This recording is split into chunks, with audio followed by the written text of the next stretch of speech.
Welcome to the NWO Sports Podcast. Here's your host, Logan Bailey. Welcome to the NWO Sports Podcast, Football Edition, brought to you by our primary sponsor, BSN Sports. I'm your host, Logan Bailey, and joined today, again, as always, by Keith Brown, AJ Fairchild, and Tony Fairchild. So, guys, thanks for joining me. Yeah, no problem. Always. Well, guys, for the intro, I just want to say one thing. What a time of year for sports. I mean, we've got MLB playoffs, we've got college football, I think hockey's starting up, all kinds of great things going on. And I know, Keith, you're pretty excited. We got the Guardians game going on in the background, so you can stay on top of that. And yes. I was going to bring up the Clase. Is that how you say his last name? Yes, Emmanuel Clase. Oh, my gosh. When he came in, that was one of the coolest moments I've seen in a while. And they played Wild Thing. Yep. Kind of recreated the Major League, when they walks out.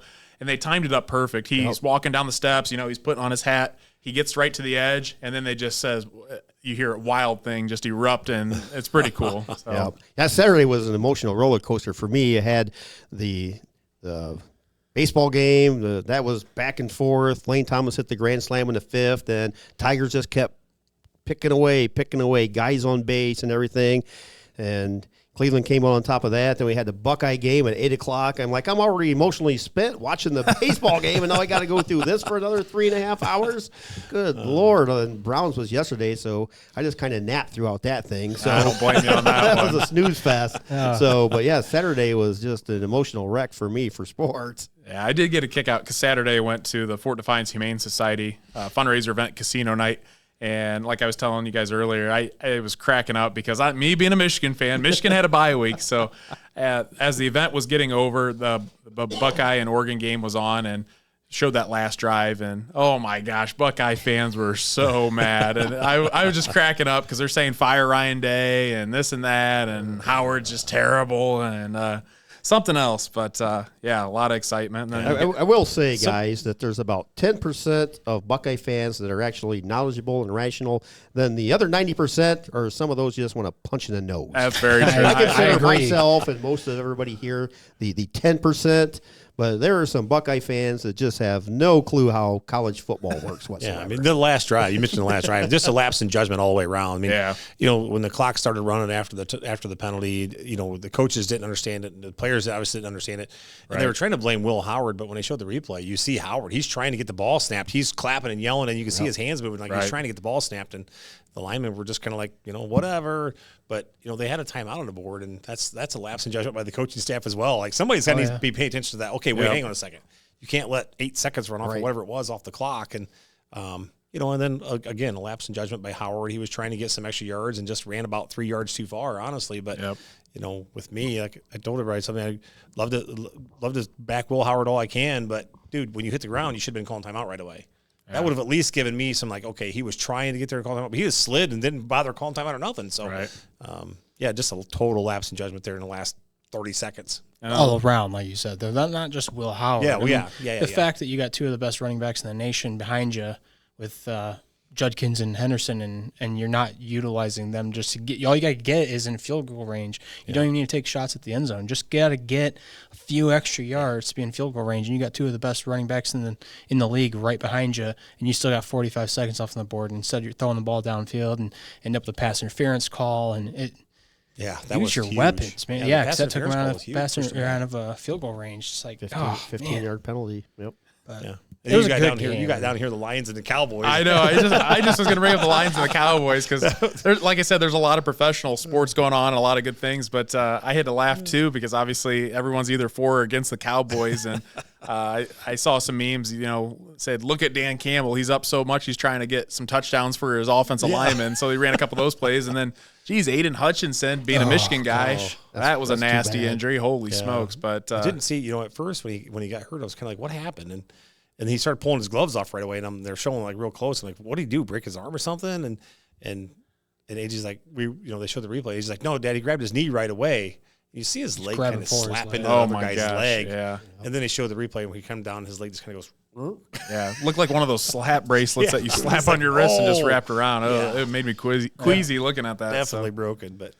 Yeah, we always give Ramirez a bunch of crap about the Cowboys because he's a big Cowboys fan. Oh, yeah. And all the kids, hey, how about those Cowgirls, Coach? Give me a lap.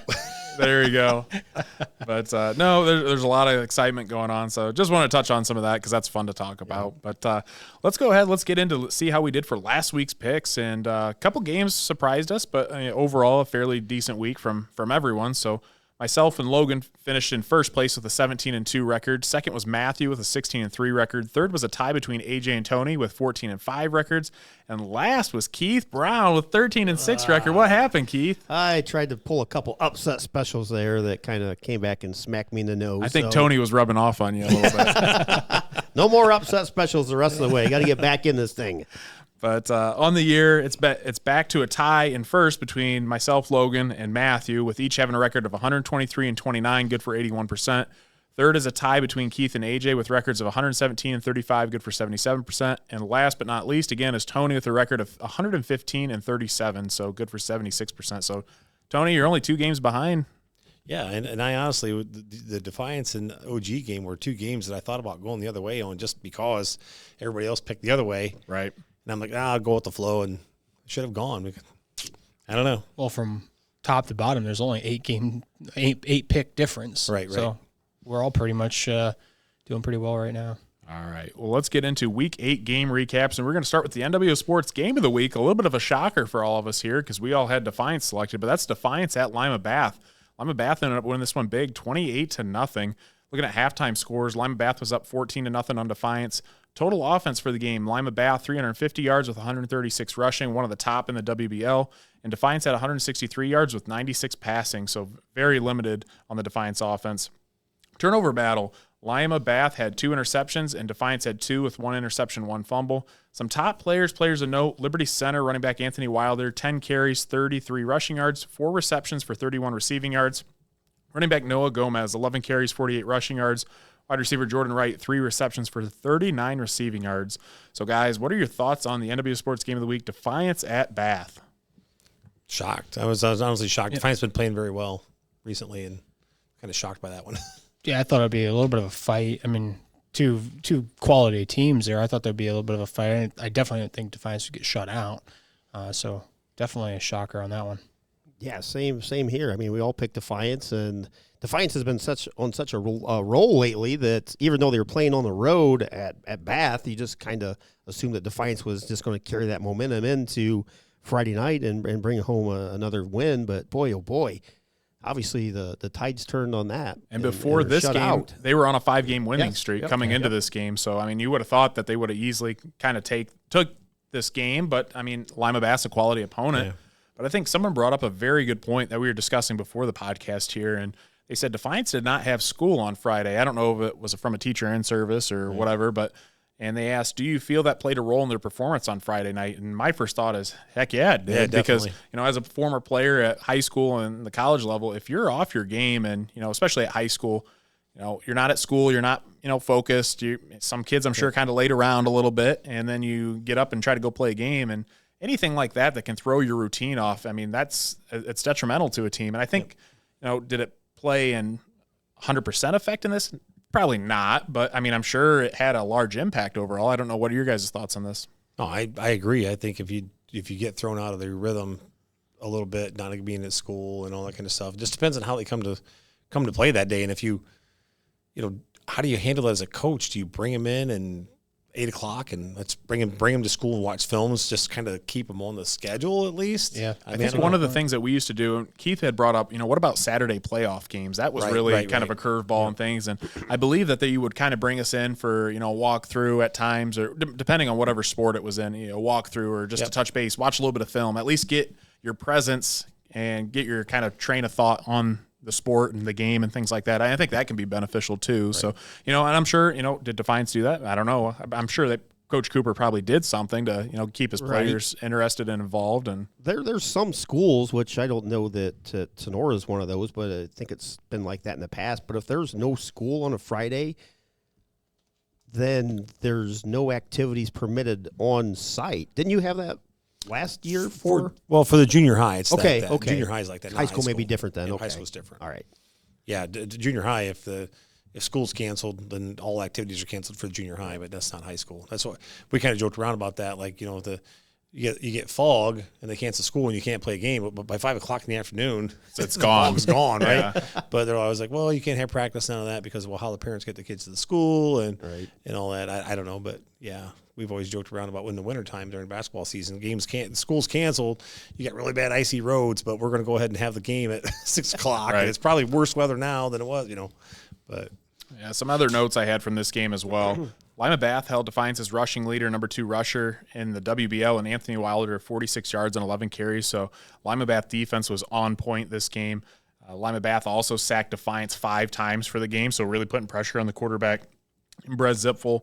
And on the year, you look at Defiance's offense, they had probably one of the better offenses in the WBL as well. They were averaging 348 yards a game and 30 points per game and were held to 0. So, and credit goes out to Lima Bath and their defense. Everyone always talks about that offense all the time, but that defense is what won them the game here. Absolutely. All right, let's move on to the next game. We're looking at the battle for the Lions Club Trophy, and that's Wauseon at Archbold. And these two teams are always getting into it, one of the bigger rivalries in the area, and that's Wauseon at Archbold. Archbold ended up winning this one 39-26. At halftime, Archbold took a 24-20 lead, so it was pretty tight at halftime. Total offense, Archbold had 401 yards with 229 passing. Wauseon had 294 with 190 passing. Turnover battle, Archbold had 2 interceptions, and Wauseon had 1 interception. So looking at some top players from Archbold, quarterback Kurt Kruger, 12 of 21, good for 57%, 229 passing yards. He had 3 passing touchdowns, but he had 2 interceptions. Running back Ryder Ryan, again, been a solid staple in that offense for Coach Dominic. 13 carries, 127 rushing yards, good for 9.8 yards a carry, nearly averaging a first down every time he touched the ball. He also had 1 kickoff return for a touchdown that you might see later on honorable mention plays of the week. Wide receiver Morgan Harris, 3 receptions, 62 receiving yards, and 1 receiving touchdown. And then Anderson Bentley and Tristan Wise each contributed a receiving touchdown. On Wauseon's side, quarterback Cale Albright, 4 of 12, 190 passing yards. He had 3 passing touchdowns, so Wauseon was kind of going back to the wing tee this year, and they decided they want to air it out a little bit, but had a lot of success. So 3 passing touchdowns with 1 interception, pretty solid out of Cale. He also had 1 rushing touchdown. Wide receiver Wyatt Smith, 2 receptions for 94 receiving yards and 1 receiving touchdown. And I said, too, Wyatt may be the best deep ball wide receiver in the area. Every time, he's going to be limited on receptions, but it's like 2 receptions for 100 and something receiving yards and two receiving touchdowns. So again, every time he touches the ball, it's either a huge gain or it's a touchdown. So just wanted to point that out. And then Logan Peasley and Azarion Hicks each had a receiving touchdown. So guys, thoughts on this rivalry matchup between Wauseon and Archbold? Yeah, I think you're right, Logan. I mean, this is a big rivalry game that, not too many people actually know about. Unless you're in those communities, this is like, not quite, it's nor Ayersville, but it's right up there. I didn't realize Archbold refers to Wauseon, I think in one of the tweets now they're not tweets, I don't even know what you call them on X. Yeah. Posts, but they refer to them as the team out east or team over east. I didn't realize. I kind of like the team up north and stuff like that. Right. So I thought that was pretty cool too. Yep. But Archbold probably their best offensive game of the year, I would guess, going by the numbers here. Archbold slowly started to put everything together, guys. Coach Dominic's won 3 out of his last 4, and a big rivalry game win here, 34-20 over Wauseon. So streaks are slowly putting together a good season here. Yeah, completely agree. This is a big win over Archbold for them. 401 yards of offense, like you said, Keith, some of the best offense they've put together this year. Going forward, they've got some bright future ahead of them coming in the playoffs here, and we'll talk a little bit more about that, I think, next week, but definitely going to be fun to watch them here in the next couple weeks. Yeah, you talk about Wyatt Smith. He's definitely one of the top-notch receivers. Can definitely take the top off of a defense if they need to, and like you said, he's kind of the big game guy. So it's just neat to see him, be successful for Archbold. But Wyatt Smith is always that kind of one of those players to keep your eye on. Yeah, and Ryder Ryan is one of the probably doesn't get as much notice as everybody else in the NWAL, but he's a solid kid. Solid running back. Every week. It seems like he's averaging 100 yards plus a game, and his yards a carry average, I would have to guess on the year, it has to be probably 7 maybe yards a carry, 6-7 yards a carry. I have to look at the league stats for the NWAL, but he's been solid week in and week out for the Blue Streaks. Yeah, you look at the NWAL, you're talking about Lentermoot, and you're talking about the Cruz and all those guys from Liberty Center, and so he kind of gets overshadowed a little bit. And the other point I was going to make too, and obviously Archbold won this game, but I think I really like to see the competitiveness out of Wauseon. They've kind of had a down year, but at halftime, if you're down 24-20 to your rival and, you're not having the greatest year, I mean, there's no such thing as a moral victory, as people say. But, I mean, I would be pretty impressed to show that you can go out there and compete still with a very good team in Archbold. So I think Wauseon still have some potential, but they just struggle to kind of put it all together. And, down the home stretch, hopefully they can rattle off a couple wins. I don't know who they have to end the year. I'll check here real quick. Wauseon has Bryan, so a winnable game, and then Liberty Center, which that's always a gauntlet no matter who you are in NWL. So hopefully they'll end out with another win in Bryan. So we'll have to see. Let's move on to the next game. Patrick Henry at Delta, another NWL matchup, and Patrick Henry took this one 37-3. I don't know about you guys, but I really wasn't too sure what we're going to get out of this game, whether it's going to be a really close game or if Patrick Henry's going to pull away. I had Patrick Henry picked personally just because I thought they were a little bit more multidimensional on offense, but they came away big in this one. Halftime, Patrick Henry was up 28-3. Total offense, Patrick Henry had 317 yards with 179 rushing. Delta had 121 and 89 rushing yards. So I'd have to guess that's a season low for the Panthers. Turnover battle, Patrick Henry had 0. Delta had 1 with a fumble. Some top players from Patrick Henry.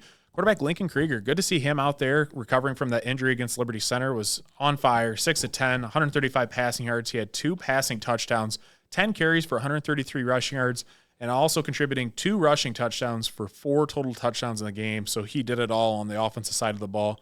Wide receiver Lane Jackson, 2 receptions, 56 receiving yards. And wide receiver Cal Schroeder, 1 of 30-yard receiving touchdown. And wide receiver Reed Krieger, 1 15-yard receiving touchdown. So a little brother-to-brother hookup there.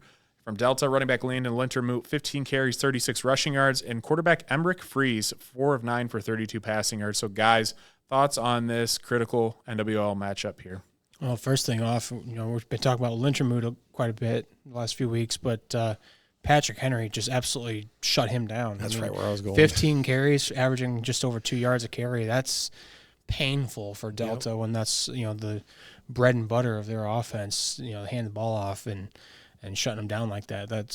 You're going to win a lot of games if you can key on teams, star running backs like that. Yeah, we talk about that all the time, being one-dimensional. Yep. And if that's your offense and you get shut down, now what do you got to do? And it doesn't look like they could do much else. So, I mean, going into that, like you guys have all said, like Coach I just said, "Hey, we're just going to cut the head off the snake." Yeah, absolutely. And have we seen throughout the year, Delta's not much of a passing team, so you limit to your main cog there in Lintermoot, and what else do you have? That's Delta's, hate to say it, but they're kind of a one-man gang at times. Yeah, well, I'm going to stack 9 guys in the box and dare Right. you to pass the ball on me. Right. I mean, I've got athletes. I'll be all right. Just go ahead and throw the ball, and we're going to take away your number one thing. Yeah, but a heck of a bounce back game by Lincoln Krieger. I mean, he was injured the week before, and I guess I'm one of the people that actually picked Delta because I didn't think that Link would actually play. Yeah, I mean, I know there's a lot of questions if Right. he was going to be healthy for Right. this game and participate, and luckily he did. And I mean, he was definitely an X factor for the Patriots. Yep. Yeah, big time. All right, let's move on to the next game. Looking at Napoleon at Clay, and again, Clay's just a tough place to play at. I'd have to imagine. We were there for a neutral site game for Liberty Center last year, and talk about an awesome stadium. I mean, that would be somewhere I'd like to go back for sure. I agree. But Clay won this one 35-14 at half. Clay was up 21-7 on Napoleon. Total offense, Clay had 461 yards, 333 passing. Napoleon had 194 with 191 passing. Turnover battle, they both had 0. From Napoleon, some top players, quarterback Owen Espinoza was 16-26, 168 passing yards, 2 passing touchdowns. Wide receiver Parker Woods, good to see him have a great game. 8 receptions, 104 receiving yards with 1 receiving touchdown. Wide receiver Trey Rubenstein also always having a solid performance. He had 6 receptions, 80 receiving yards, and 1 receiving touchdown. And then from Clay, I know I usually don't throw in opponents that are kind of outside of our coverage area, but this kid's going to Pittsburgh to play, and he had a great job. 22 of 26, 85%, 333 passing yards, 2 passing touchdowns. He had 15 carries for 67 rushing yards and 1 rushing touchdown.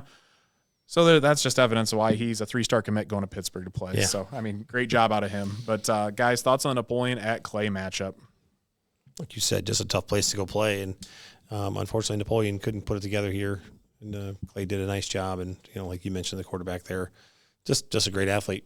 I mean, for me, if you look at Napoleon's numbers overall, without knowing the score, you would think that it would be a pretty competitive game, really. Espinoza had a decent game. Parker Woods, Trey Rubenstein, as usual, decent game. But, yeah, Clay just has a lot of talent up there, especially the quarterback position. I mean, he's a talented kid, 22, 26, 333.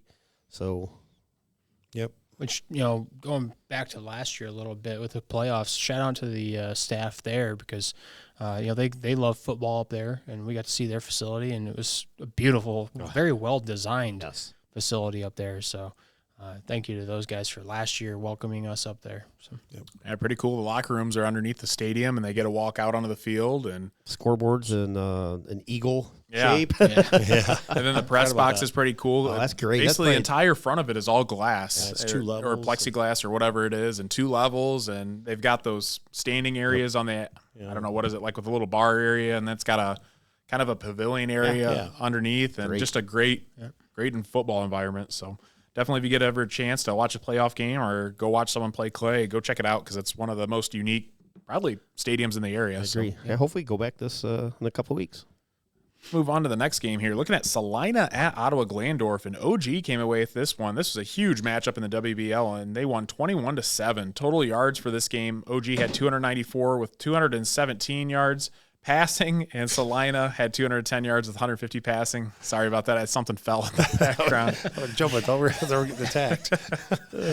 Turnovers, Ottawa Glandorf had 0. Salina had 3, 2 interceptions and 1 fumble. Some top players from OG. Looking at quarterback Peyton Coleman, 6 of 12, 50%. He had 77 passing yards with 1 passing touchdown, 7 carries for 18 rushing yards and 2 rushing touchdowns. So nice job out of him. Running back Grant Evers, 34 carries, 196 rushing yards, continues to be a workhorse for that offense. And wide receiver Deegan Miller, 2 receptions, 45 receiving yards, and 1 receiving touchdown. So, guys, thoughts on this matchup here? Salina had a pretty good record coming into this game. I can't remember what they were.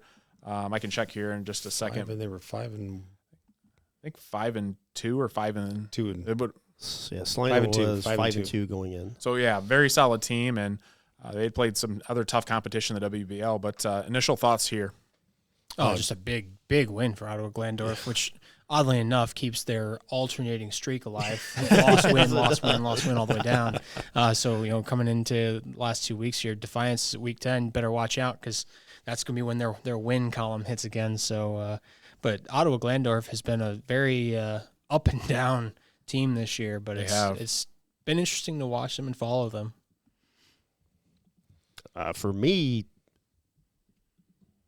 Ottawa Glandorf really was playing well defensively coming into this game, and I think we all did we all pick Salina?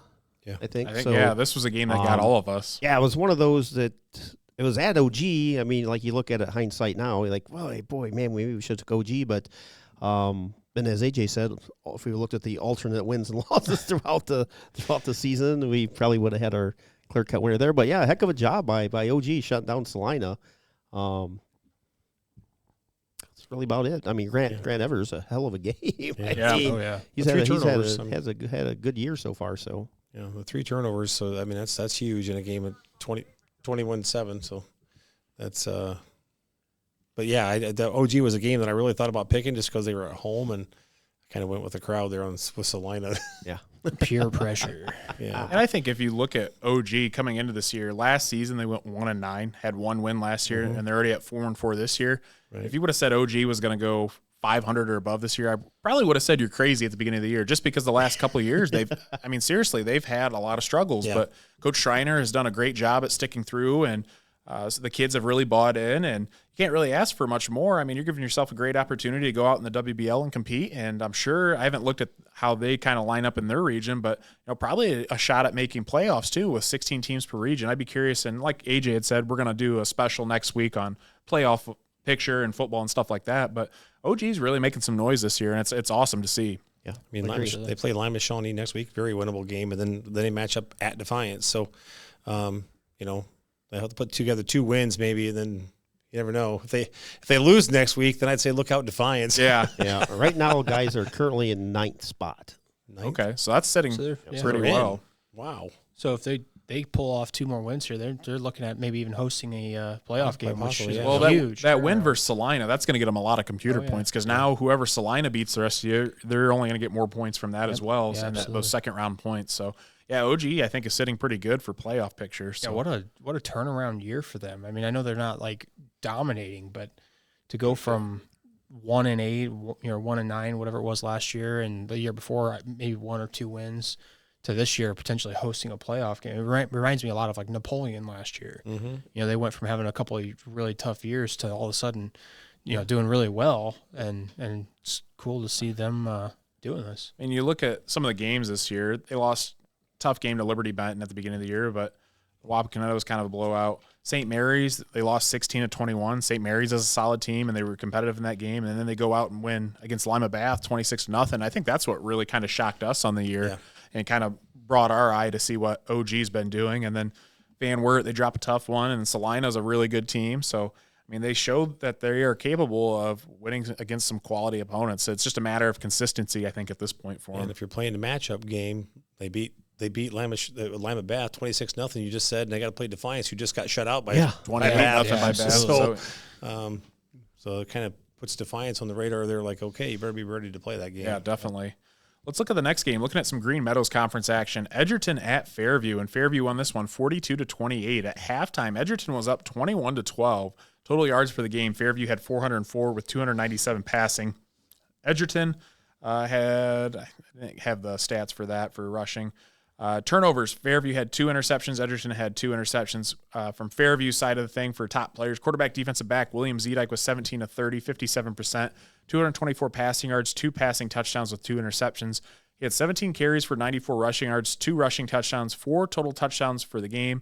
And then on defense, he had 1 interception. So Zedike, we know, can really run and showed off his elusiveness here in the game against the Bulldogs. Wide receiver Brody Williams, very impressed out of this kid's performance here. 5 receptions, 111 receiving yards. He had 2 receiving touchdowns. And get this, guys, 2 of 2 passing, 73 passing yards with 2 passing touchdowns, 4 total for the game, touchdowns. And one of those came from a fake punt, too. So this kid has been balling out lately. And I know coming into the season, a lot of people were looking at, Logan Ollinger and Gavin Mead, which are 2 quality wide receivers in the GMC. But Brody Williams is really making a name for himself. And against Tenora, we got to see him play firsthand, and a couple great plays, couple great receptions. I think he might even had maybe a diving catch that game as well. I don't remember if it was him or another one, but this game, he had about probably, I think, 3 plays that are all in the running for play of the week. So very impressive out of him. Wide receiver Logan Ollinger, 7 receptions, 85 receiving yards, 1 receiving touchdown. Wide receiver Gavin Mead, 4 receptions, 78 receiving yards, 1 receiving touchdown. From Edgerton, quarterback Maddox Baker had himself a game, 24-34, 71%, 331 passing yards with 2 passing touchdowns. He did have 1 interception and 1 rushing touchdown. And this is another kid I want to shine some light on. Defensive back Braden Leppelmeyer had 6 tackles and 1 interception, good for his 9th of the season. So pretty impressive to have 9 interceptions. I'd have to look, but he's easily in first or one of the top in the area, considering I think last year Cam Colley might have led the area with 7. So he's already got 9, and there's still 2 games to go in the regular season. Kid's just an absolute ball hawk. And I did some research. 12 interceptions is the minimum to make the state record book. Number 1 is Jim Groff from Versailles in 1965 with 20 interceptions in 1 season. So wow, you're averaging 2 a game. Yeah, you're averaging 2 interceptions a game. Well, and that's also in 1965 when passing wasn't even a thing. Yeah, they barely learned how to throw the ball back then. So which might be part of the problem. Right. But what are your guys' thoughts on this matchup here? Keith, you want to start first? I think you might have had Edgerton picked, didn't you? I did take Edgerton. What are your thoughts here? Edgerton led 21-12 at the half. But then again, as we saw Fairview play earlier this year against Tenora, like the first half, and William Zedike was in the Fairview offense was just unstoppable. So Fairview was literally never out of any game. I don't care what the lead is going into the fourth quarter, mid-fourth quarter, into the game. No lead is safe against that offense. And in the second half, Zedike, Coach Rakes dialed it in and had a couple gadget plays to, change momentum here, and a big come-from-behind win by Fairview, 42-28. Like you had said, too, you can never count Fairview out. If you guys remember back to the Delta game, I believe they got 2 onside kicks late in that game, and they almost, I think, got like a third as well. So, I mean, you can never count them out no matter what, because whether it's from the kicking game, fake plays, which we saw in this game, just the strong offensive attack. Fairview's going to fight tooth and nail to win the game, and that's what they did here, coming down from a 21-12 deficit at halftime. Right. Yeah, just Fairview can score too quickly. And, we saw it happen against when Sonora played Fairview. Fairview was up big, blowing them out. They thought, oh, Jesus, it's going to get ugly in the second half and possibly running clock. And Sonora made the adjustments and shut Fairview down in the second half. Well, this went the other way. Fairview was – down, come back in, made the adjustments at halftime, and then just blew it out of the water in the second half and, scored 30 points. William Zedike is becoming a front runner and one of the best players in the conference and if not the whole area, and he's only going to get better. He's only a junior, so he's going to have one more year yet. So and that was one of the things that impressed me out of, Edgerton's defense. I know they had gave up 42 points, but to hold Fairview to 12 points at halftime, that's a solid performance. And for Zedike to have 2 interceptions before coming into this game, I believe he only had 3 on the year. So I think this puts him at 5, and he's got 20 plus passing touchdowns. But still, that's not a mistake he makes very often. But I think you got to give credit to Braden Leppelmeyer, and I think Gibson was the other one that had the other interception for Edgerton. But again, Edgerton, you cannot doubt them because again, they'll upset you. I mean, we saw it against Baldwin. So they're a quality team. I think they're 5-3, and they're one of the very few teams in the area that's actually, I believe, have qualified for the playoffs already as we head into Week 9. So yeah, Sonora's going forward here. The last 2 games, they got to play Paulding, and then they got to face off Edgerton. It's a tough way to end the year. Yeah, that's not a good way to come down the stretch, but. Fairview's got a very, very tough matchup this week against probably the best defense in the GMC against Wayne Trace. So we'll see what Wayne Trace dials up against Fairview and see if Wayne Trace can get to their 4th or 5th shutout in a row. That'll be their regular first 4-quarter shutout. Well, I'm just saying, not giving up a touchdown. How about that? Yeah, there you go. 16 quarters or something like that, I believe. Yeah, I thought last week they had been 4 straight games.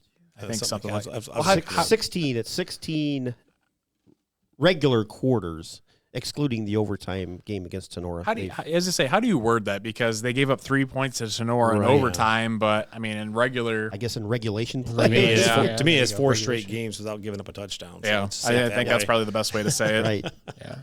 Well, I want to go back to William Zedike here. The yards that he puts up game in and game out. I mean, I would say this is one of his lower stat games, and he still put up 224 yards. I mean, I go back and look at Radcliffe era, when he used to throw the ball, he was a thrower, and that was it. I mean, you watch the Sonora Fairview game back at that time, they didn't even attempt to stop the run because there was no run. But that's where William Zedike stands out. He's throwing up yards, with his arm, but then also rushing the ball. So he's kind of that dual threat that Fairview kind of lacks a lot of times. It didn't do so well against Sonora when we watched him there. They struggled with the run. But, obviously here he's getting back on his feet. He's got to be on track to break the career rushing or passing yards. I mean, he's had 2 years already under his belt where he's been doing well, and he's continuing the trend. I think if he continues the way he's going, he's got to be on track. I mean, I'm sure he's still a ways off, but looking at career stats, he's got to be on track for it. Just a couple of comparisons for season stats. So looking at quarterback from Fairview, William Zedike, on the year, he's 160 for 259, good for 62% completion percentage, 2,290 passing yards, 23 passing touchdowns, 5 interceptions. So great job out of him. And then he also has 8 rushing touchdowns, 357 rushing yards. And then looking at Maddox Baker, his stats are pretty good as well. Here we go. 104 of 154, good for 68% completion percentage, 17 passing touchdowns, and he has 1,389 passing yards. Just trying to look. I don't see interceptions on here, but 900 yards behind. Yeah. But again, Baker's had a solid year too. Obviously not to the scale of Fairview, but Edgerton's got a little bit of a running tack going with Joel Walkup. Always that's what I was going to bring up, guys. Like you don't see Joel Walkup down here in the highlighted stats. So Fairview defense must have. Yeah, that was like somebody they chose to eliminate from the offense for Edgerton and just concentrated on him and taking him out. Yeah, for the game, Joel Walkup had 7 carries for 48 rushing yards. Wow. He's I believe the top rusher in the GMC too. I think he was according to last week's 825 going in or something close to that. So, but leading rusher in the GMC was held to minimal yards. So, Fairview really shut down that rushing attack. So let's go ahead. Let's look at the last game of our game recaps. We were at this one. We have to talk about the River rivalry, and that's Ayersville at Tenora. Tenora won this one with a 21-0 shutout. At halftime, Tenora was up 7-0. Total yards, Tenora had 226, 249 passing yards, 12 carries for negative 23 rushing yards. Negative 23 yards came on 2 sacks. Ayersville had 187 yards, 187 yards rushing. Turnovers, Tenora had 1 interception. Ayersville had 1 interception. Top players from Tenora, quarterback Owen Farrell was 19-28, 68% completion percentage, 249 passing yards, 2 passing touchdowns. He did have 1 interception. He was also the Tenora Rams live. He was the player of the game for our broadcast as well. Wide receiver Dominic Graziani, 4 receptions, 82 receiving yards. Wide receiver Josh Lee, 5 receptions for 54 receiving yards and 1 receiving touchdown. And wide receiver Trent DeLarber contributed 1 receiving touchdown. On the flip side from Ayersville and the Pilots, running back linebacker Torrin Knieven, 26 carries, 128 rushing yards, which we knew he was going to do in this game. He's just a workhorse for that offense. 4.9 yards a carry, 9.5 tackles, 1 sack, and 1 forced fumble. And just a quick note about him. I know he gets talked about a lot as a running back, but, man, he's a solid linebacker too. That one hit he came in and that sack he had, oh, my gosh, he planted him, and it was nasty hit. So, I mean, he's a physical player. Running back Tucker Sproul, 13 carries, 59 rushing yards, and Eli Berner had 8.5 tackles and half a tackle for a loss on defense. So, guys, we're all at this game. What were your thoughts on the River rivalry? Well, I mean, number one, good to see, Coach Becker take back the bell. I'm sure he was ringing the crap out of it later on. Keep the bell. Keep the bell. Keep the bell. Yeah, Yes. yeah, keeping the bell. Yeah, so the kids went out there and they were ringing that pretty hard on the field. But one player you didn't mention in here was Mason McQuillan with the pick six. That's right, the pick six. And I think that was a big dagger. And was that the last touchdown that Tenora scored? Yeah, that was so that put them up 21-0. Yep, I think that was kind of the dagger that was like, okay, that's kind of gave us a little bit of breathing room there, and just an overall, I don't know, Tenora just wasn't executing real well at the beginning. They kind of shoot themselves in the foot, which we've seen the last couple weeks, but was able to grit it out again and come away with the victory. We'll talk about what a start from this game. Ayersville had the ball, I think, first. Did they? Yes, And it was 4th down and on their own 35-yard line, and they went for a fake punt, and they didn't get it. So Tenora had great field position at their own, probably right around 30 on Ayersville's 35-yard line, and having that great of field position, only having to drive 35 yards, you would expect an instant touchdown. Ayersville's defense held strong, and Tenora had a shot at a field goal and missed, and Ayersville came up clean, and that was crazy start to see. And that just told me from the start, Coach Mickey was not holding anything back in this rivalry game, which I wouldn't expect him to do anything less, being in a huge game like this. But this is getting into some of the nitty and gritty for Tenora here. I know there are people out there that think we are very pro Tenora, which obviously we're from Tenora, but I got to harp on them a little bit here.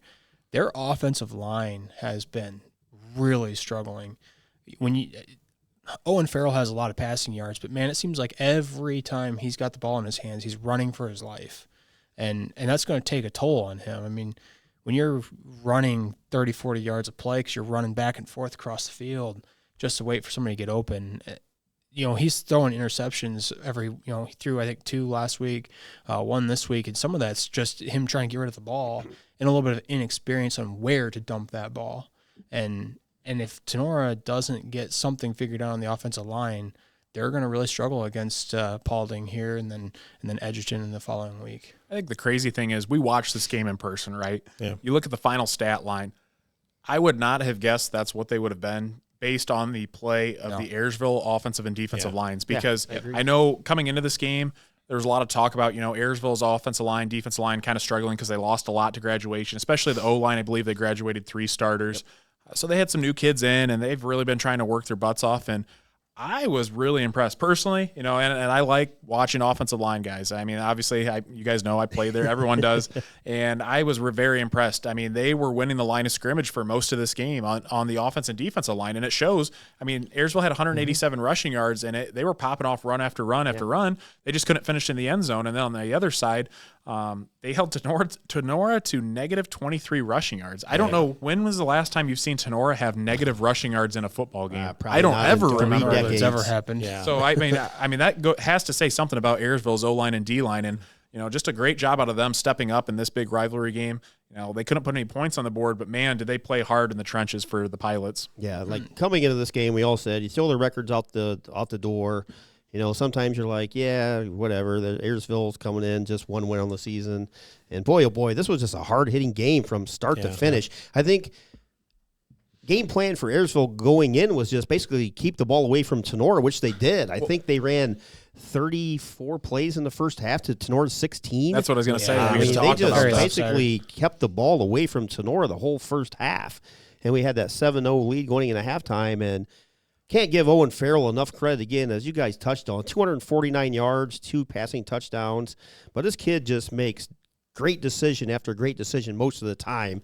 He's scrambles around. He's like he just weaves and wobbles everywhere out there and hits the wide open receiver. And for just a sophomore, you wouldn't know he was a sophomore by some of the headsy plays that he does make. For as much pressure as he's under, he's got a lot of composure. And the interception that he threw was actually a tip pass as well. Yeah. So it wasn't like it was some errant throw. I mean, it was someone got a hand on it. It was tipped and intercepted. Yeah. But like AJ said, if you give Owen Farrell a clean pocket, the kid's just a sophomore. Yeah. Oh, my goodness. He could pick apart a defense easily. I think, I'm going to say this right now, if you get him a clean offensive line and they give him time, I would rank he could possibly be up there with some of the best quarterbacks in Tenora football history. Oh, yeah. You look at like Landon Dravis, you look at Brevin Renolette. Yep. I think Owen Farrell, I think he could be right up there. If he gives a little bit more time, even if you could give him a second or two, just to kind of let things develop, maybe hit some of those guys running those deep routes downfield. Yep. He's going to be a heck of a weapon for Tenora in years to come. That's for sure. Yeah, and I mentioned to him about him. He's being only a sophomore, and I talk about this all the time. Learning to throw guys open. He's got to realize that the guy's got a step to throw it out there, throw it out in front, let him throw him open, and he's still learning that part of it yet. He likes to throw the ball on a line, instead of just kind of throwing it up there and let the kids run to it. But I agree with you, Logan. If you can give him a little bit more time to let some of those crossing routes develop. He's trying to throw them a little bit too quick yet. He's just because he's in a hurry. If you give him a couple more seconds, let that crossing route come all the way across and open up on the other side, it would be dangerous. Yeah, and just talk about a great kid too. I get a chance to talk to him. Seems like every other week for winning player of the week for Tenora Rams Live. Although we couldn't find him this past Friday until AJ hollered at him. It's like, where's Waldo? Yeah, he's up in the stands. I've got my earpiece in, and I'm asking you guys up in the booth, where are these kids? And I'm walking around in a huge crowd, but no, he's a great kid and very humble. So, that's a good mindset to have, especially as a quarterback and leader on the offense. But, Tenora, again, they're going to have a tough matchup this week in a good Paulding team. So, be curious to see that one. We'll be covering that one live with Tenora Rams Live, too. So, but one of the things real quick that I didn't see out of Tenora was, Dom, it was nice to see Dom back, but I didn't see him use him a lot in the running game. That we saw originally when they brought him out against Hicksville. They were using him, handing him the ball a lot. Didn't see that a whole lot. Well, really, anyone in the running game. They had 12 carries for negative 23 rushing yards. So in the last couple of weeks, we had seen them really run the rock, and this week we didn't really see much of that. So I think the first half they didn't really have a chance. I think they only had 3 attempts in the first half. Yeah, that's right. When you're limited on possessions, but if you're a stats guy, you're just looking at strictly stats. Is it kind of concerning? Yes, because going into the game, Ayersville had the worst rushing defense in the conference. And, you come out of there with minus. Obviously, a couple of those were big sacks, which, added to that total, but still counts as rushing yards, which I think is kind of dumb, but it's just the way it works. One big play. But you come into that game facing the worst defense overall in the conference, and you come away with negative yards on the ground. But maybe it was game plan. I don't know. That could be. You don't know. But, Dom just coming off an injury, you probably didn't want to get him dinged up again. So, but Cooper Replogle had minimal carries as well. Devin Llewellyn, I don't think, got too many carries, and those were in the late second half, I believe. I think Replogle might have had the most carries, and he had only 3. So it could be game plan, I guess. But like I said, just when you just look at the numbers and, you come out of there with negative yards rushing against the worst statistically defense in the league, it's maybe a little concerning. But and I want to say out of Ayersville, too, compared to where they started, they played one of the toughest non-conference schedules. Yes. Similar to Tenora, they played a Bluffton team, a PH team, and a Delta team, which they all 3 have combined, I don't even know how many wins. Yeah. That Bluffton team is really, really good. I know they're a little bit out of our coverage area, but I think they're undefeated. I think at they're this still point. undefeated, yes. So 3 really tough teams. So they go through the gauntlet non-conference. And then I personally think, progressively each week they've gotten a little bit better. Everything leads up to the win at Hicksville and, a competitive game against your rival against Sonora, because at halftime, Sonora's only up 7-0. Yep. I think Ayersville had a really good game plan at keeping the ball out of Sonora's offense, which they know can really go out and score. So I liked what they were doing. They just, ended up in the losing column. But again, Ayersville is showing improvement, and I think they're getting better. I mean, if I'm coming into this game as a casual fan and I don't know the record of Ayersville, and then I ask, hey, what's Ayersville record after this game? And you told me they only had one win, I'd find that hard to believe the way they played in this game right here. So yeah, definitely. All right. Well, that concludes our game recaps. We're going to take a break to hear from our sponsors, and we'll be right back. BSN Sports is your go-to business for purchasing uniforms, equipment, spiritwear, and anything else your athletic program needs, giving you more time to impact lives on the field. With over 1,200 sales professionals who live, work, and serve in your community, you're always just a short drive or phone call away.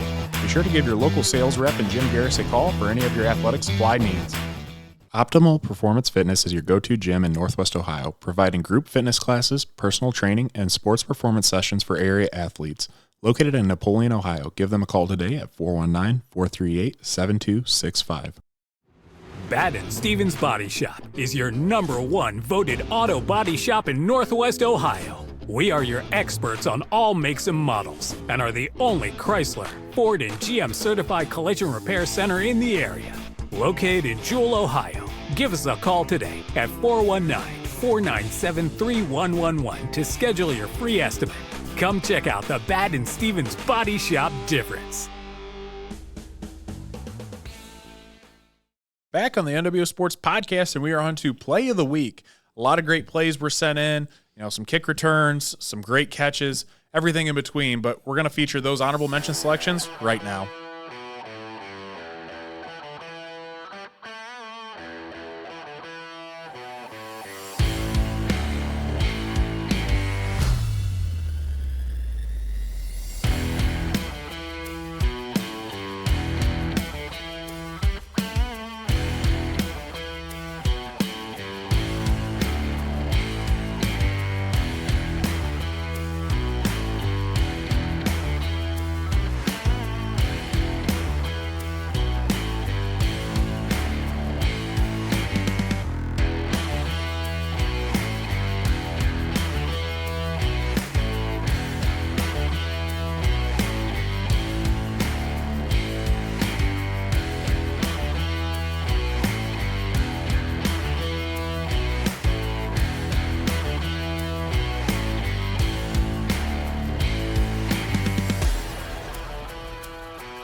Out of that. 2nd and 7. Oh, false start. Back to pass. Sigler throws it out there. Pass is picked off by Mason McQuillan. 40, 35, 30, 20, 15, 10, 5, 4, 3, 2, 1. McQuillan takes it back for a pick six for 40 yards.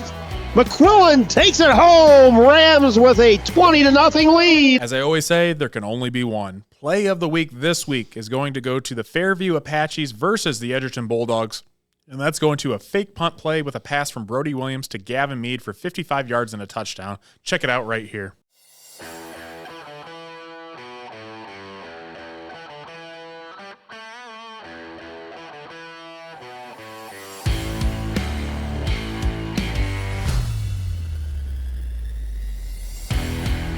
A great play overall in the fourth quarter with 7:03 to go that really opened this game up late, putting the Apaches up 42-21.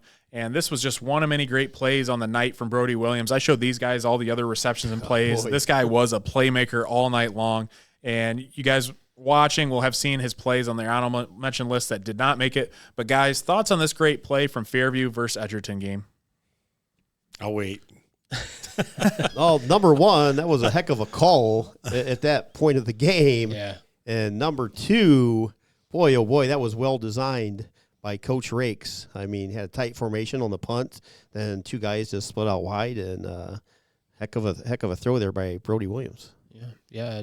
I think the motion kind of throws people off. You get used to seeing motion like that, so then when it ends up being a fake, you don't really think anything of it. Right. So, good, well-designed play by Coach Rakes and good execution by the players. Yes. Yeah, nice. I mean, quick catch of the snap and quick release, get it out quick. So you see it on the play, he's wide open, but I got to call out the Edgerton kid for the tackle. That was a pretty poor attempt on a tackle that probably would have saved that touchdown. But hey, great job by Coach Rakes and the Fairview Apaches for pulling that off. Yeah, and like we said too with Brody Williams, a couple nice receptions. He had one where I think he was lined up in the slot. They tossed it to him on the run. He makes it, drops an absolute dime. Yeah. And that's going to be featured in the honorable mention selections too. But just a great overall performance. So that, again, play of the week is going to go to Brody Williams, to Gavin Mead on the hookup from the fake punt. So congratulations to those guys.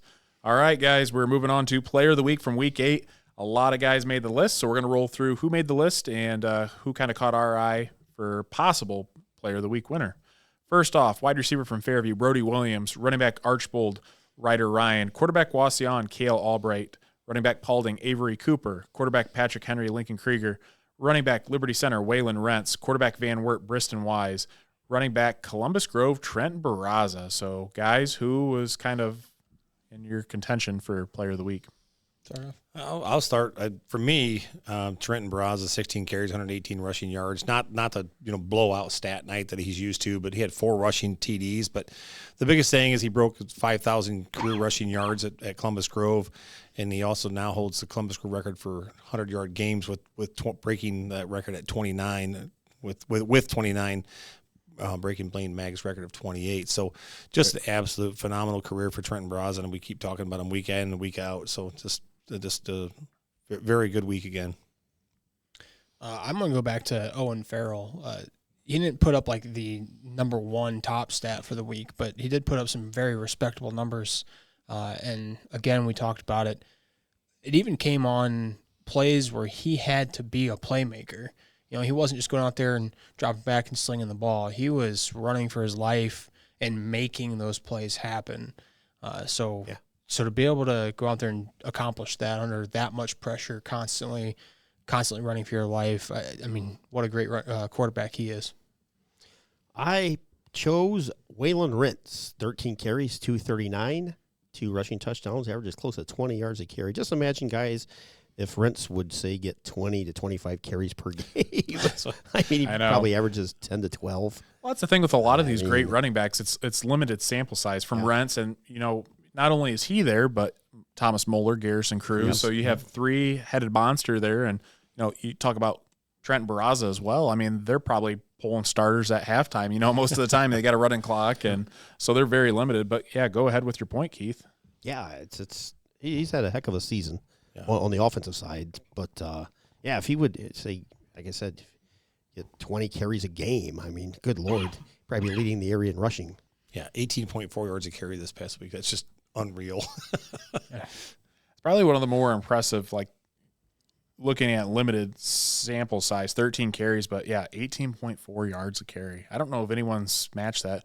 And Barraza, I think he's had a couple of games where he's averaged 12 to 15, but I don't think anything of 18.4, so – Evergreen's a respectable team, too. They're not the Evergreen of the past. I mean, Evergreen's making some noise, so a decent opponent, and probably have a really good shot at making the playoffs, so a playoff team as well. So, nice job out of all those guys. But this week, player of the week for week 8, thanks to BSN Sports, is going to go to wide receiver from Fairview, Brody Williams. Again, we had just talked about him for play of the week. All kinds of plays for honorable mention play of the week. I mean, this kid is deserving of the Week 8 BSN Sports Player of the Week, and he had 5 receptions, 111 receiving yards, 2 receiving touchdowns. One was a diving catch. The other one was he jumped up pretty high for it, and he was able to keep his toes in bounce in the end zone. Great reception. He had the 2 passing touchdowns as well for 73 passing yards, 2 of 2 passing, 4 total touchdowns for the win. And you know what's even better than all those stats? They got the win against a tough opponent in Edgerton, and they were down at halftime by a decent margin too. So again, tremendous job out of him. So that's again going to go to wide receiver Fairview, Brody Williams. So congratulations to him. So the player of the week will receive NWO Sports gear courtesy of BSN Sports. So again, we just want to thank sales rep Jim Garris and Rob Held for being great supporters of coverage for athletics in Northwest Ohio. So thank you to those guys there. All right, we are moving on to power rankings from week 9. And surprisingly, there hasn't been all that many changes. I mean, things are really, I think, starting to sort themselves out down the stretch here. So as always, we'll start from number 26 and work our way down. So let's start at number 26 is Swanton, 25 North Central, 24 Hilltop, 23 Montpelier, 22 Ayersville, 21 Bryan will save the top 20. Thoughts on this group here? Not much to say. Yeah, same as every other week so far. Just kind of sitting where they're at. Good. Number 20 Antwerp, number 19 Hicksville, number 18 Wayne Trace, number 7 Wauseon, or 17, I'm sorry, Wauseon, number 16 Paulding, and we'll save the top 15. Thoughts on this group here? Wayne Trace is the only one in there, I know record-wise, but I'll tell you what, they're a lot better than their record. Yeah. I agree. Yeah. I agree with Tony. Yeah, I think it's one of those things. If Wayne Trace brings their offense, I know their defense is their strong suit by far. Yeah. I mean, one of the better defenses around, but if they even have a little bit of offense, I think they have a really good shot at winning a lot of their games down the stretch. But yeah, they're a 3-5 team, but they're more like a 5-3 team, even a 6-2 team, especially the way they're playing right now. So Yeah. number 15 is Edgerton, number 14 Van Wert, number 13 Archbold, number 12 Evergreen, number 11 Lipsick will save the top 10. I mean, seeing Evergreen above Archbold is definitely interesting, considering the last couple of years Evergreen has been definitely towards the bottom of the conference. Seeing them jumping above some of the more powerhouses in the NWAL is pretty cool to see. Yeah, and Evergreen has the head-to-head matchup win against Archbold too. Yeah. So Yeah, it's nice to see them starting to climb in the NWAL. and talent-wise, like you take Van Wert, Edgerton, and those are two teams with a good finish could wind up being in the top 10. all right, let's break the top 10 here. Coming in at number 10 is Ottawa Glandorf, number 9 Fairview, number 8 Delta, number 7 Tenor, number 6 Eden will save the top 5.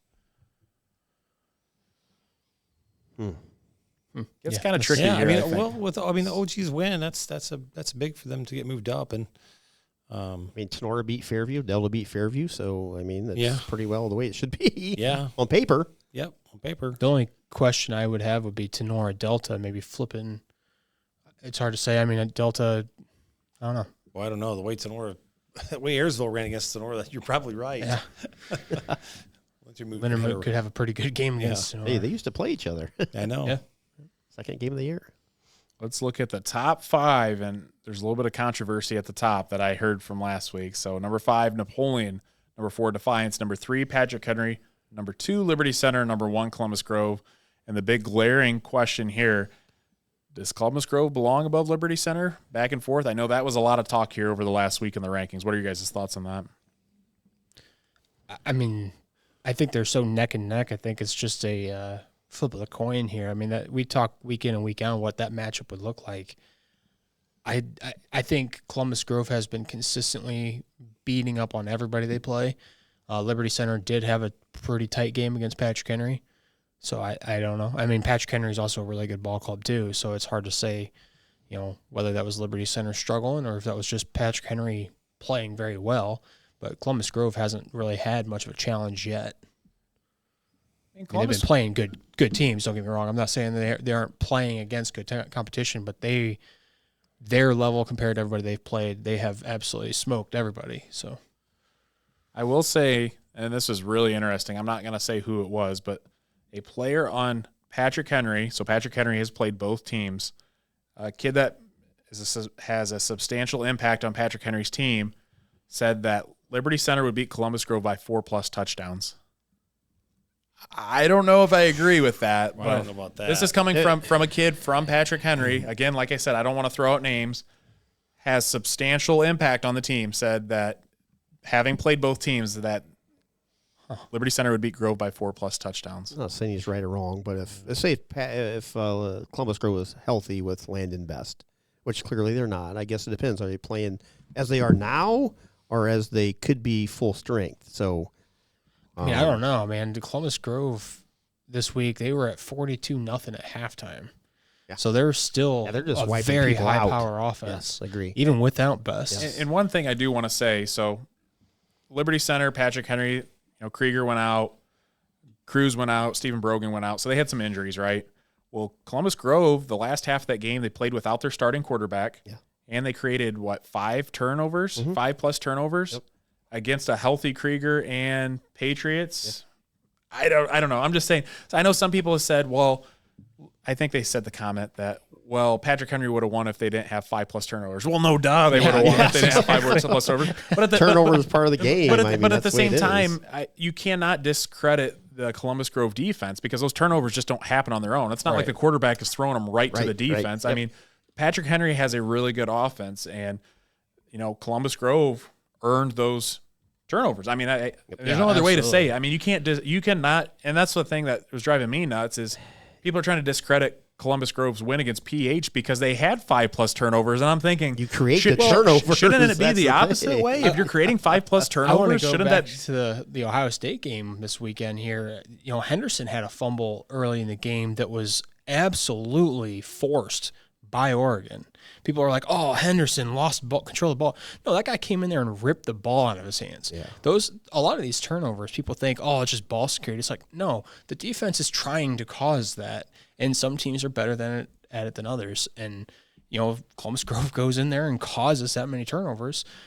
It's not that Patrick Henry went in there and just threw the ball down on the ground. I mean, that's the point of the defense. I think the thing, I'm not trying to totally side with Columbus Grove, but I think if you flip a coin, it's 50-50. I mean, let's just say that, especially if Columbus Grove is healthy with Lane at best, it's 50-50. I mean, Liberty Center is really, really good. Columbus Grove is really, really good. But, I mean, we saw a common denominator in them both playing a Patrick Henry team.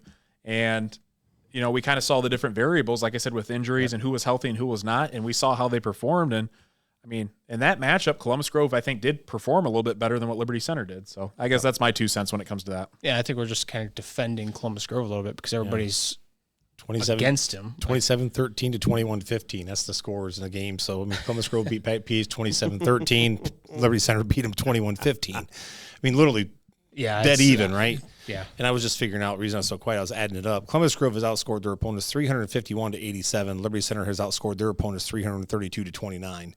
Again, identical stats relatively. Columbus Grove's defense a little weaker than Liberty Center's. I don't know. Put them on the field. I mean, suit them up, put them on the field, and let's settle it mano-a-mano. Yeah. I think, I think there's enough talk about this game. Whenever they reschedule contracts to play schools, these two need to play, week 1 or 2. I think it's a must. I would make it a hype game, just one of those games that, just get the two communities, geez, the atmosphere, and play it on a Thursday night or something. Just make it a different, oh my God, the atmosphere would be so electric. It'd be unbelievable. I mean, Columbus Grove already played on Thursday night this past year, so they probably have a contract with Pandora Pandora Gilboa. What are their 2-year contracts usually? Is that what they are? I don't know. I don't know. 2 or 3 years. Usually just a home game and an away game. I mean, I don't know if Liberty Center beat them by 4 touchdowns. I tell you what, I'd be shocked. Yeah, like I said, I think it's 50-50 at this shot. But again, anyway, maybe we'll keep advocating for a matchup. We'll see. I'm sure Coach Casey Moeller and Coach Andy Schaefer would love to see a matchup between those two programs. Two very similar programs in terms of identity. They play a physical brand of football. They've got great communities. They both have awesome lights as well. I mean, the only 2 smaller schools in the area that do have facilities like they do. So, I mean, I would love to see this. We'll kind of get into it more next week, but one point here, who do you think has a better chance at making a deeper playoff run? I don't know. We'll have to look at it more next week, but that's something to keep in the back of your mind because I know Liberty Center's there's some tough competition coming up. Yep. A little bit in their region, but definitely in the the other side of the state. And Columbus Grove, Marion Local is no longer in Division 7. They bumped up to Division 6, I believe. Correct? No.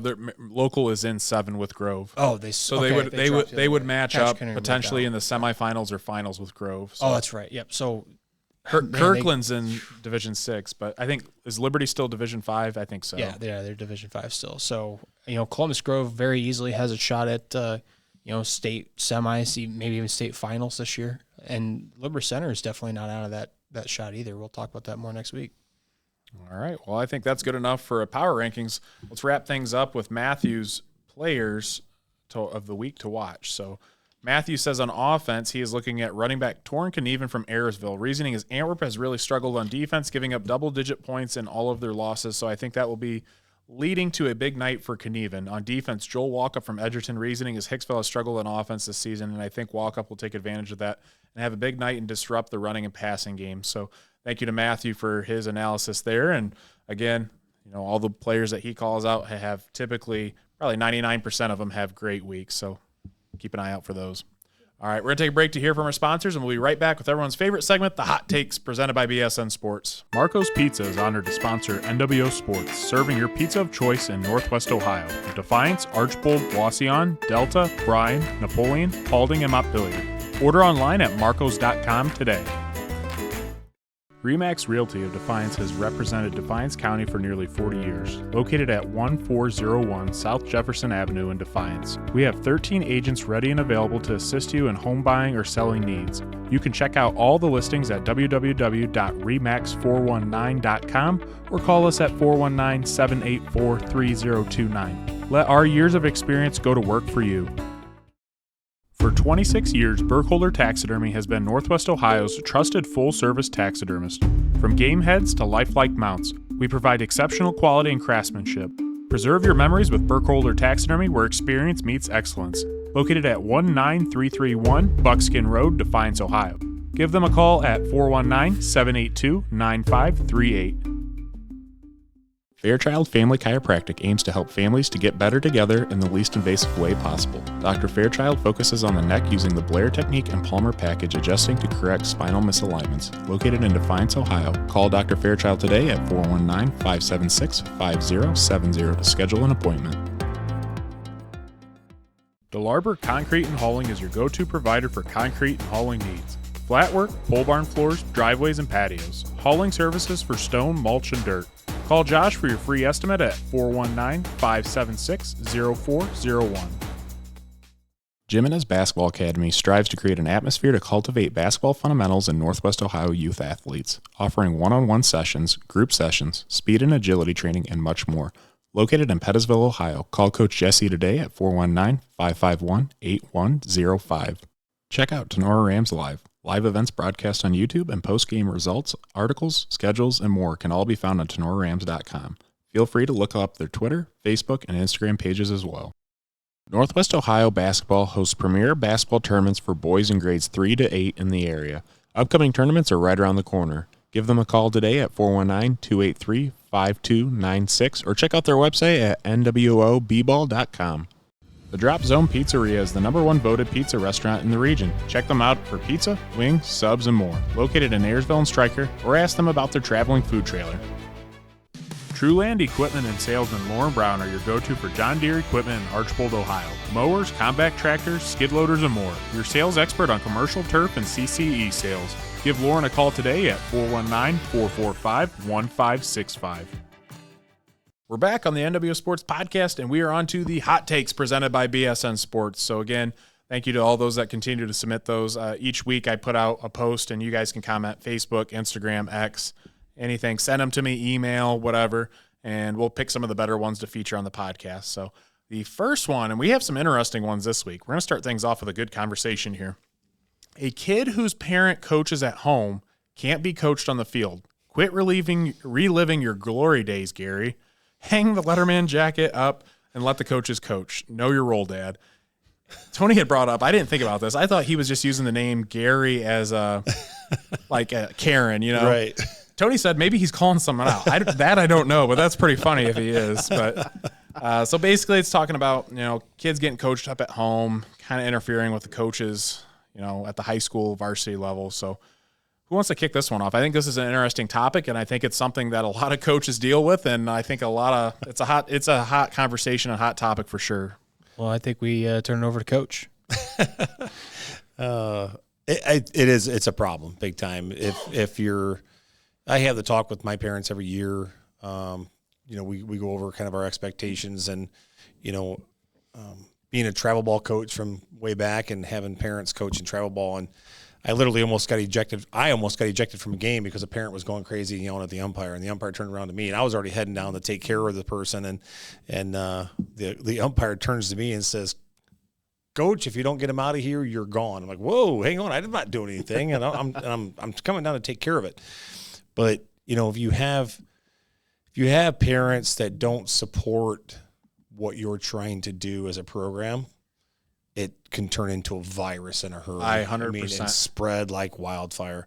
And, for all you parents out there, coming from my coach, if your kid comes home complaining, tell them to suck it up. I mean, really, tell them to suck it up and just do what your coach is asking. Work harder. If you're not getting playing time, work harder. If you're not, because my rule is if you're not practicing to get better, then you're getting worse because everybody else out there is working. And if you're not trying to get better, then you're getting worse. And, the parents who go home and, the kid gets in the car and they immediately start complaining about the coach did this and the coach did that and the coach said this and the coach said that, and if the parents buy into that and start bad-mouthing the coach, it's just detrimental for the program.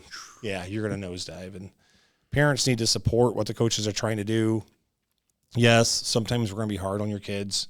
That's part of the game. That's part of living. That's the good thing about sports is you teach kids to deal with adversity in more ways than one. And when a parent or when a coach gets on your kid, we always tell the kids that if I'm yelling at you, that's a good thing because I see something out of you that I know I can get out of you. Just it takes a little bit of prodding. But yeah, I totally agree with that.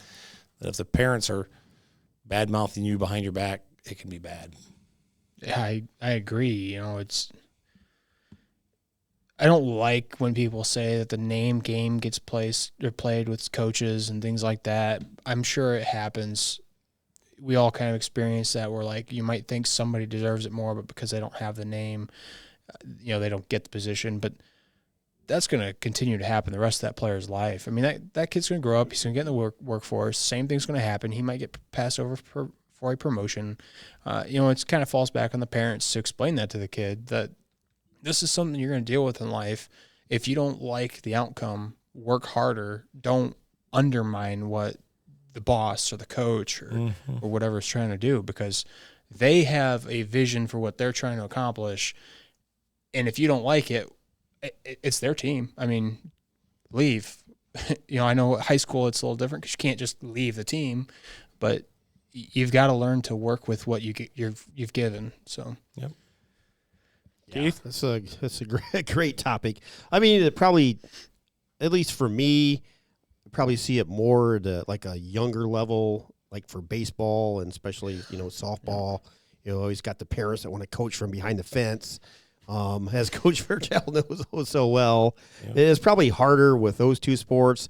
Basketball and football are a little more difficult because there's so many more people attend. You got the one parent that's always, chirping from the front row about something. The voice isn't really heard by as many people as a baseball and softball. But still, yeah, I mean, if you're not playing, there has to be a reason. And as AJ said, the name game thing, that just is one thing that just irks me to no end. A coach is paid to win games.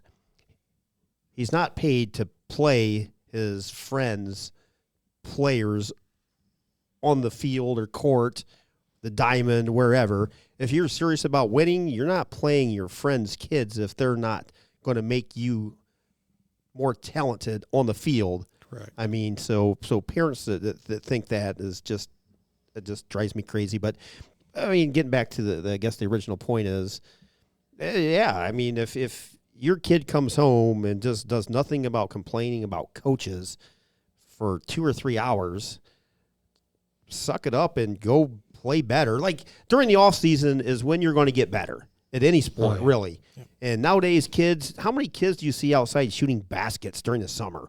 Very few. Very few. Like when we were growing up, we were out shooting baskets when it was 20 degrees outside. Right. Shovel snow, painting 3-point lines down.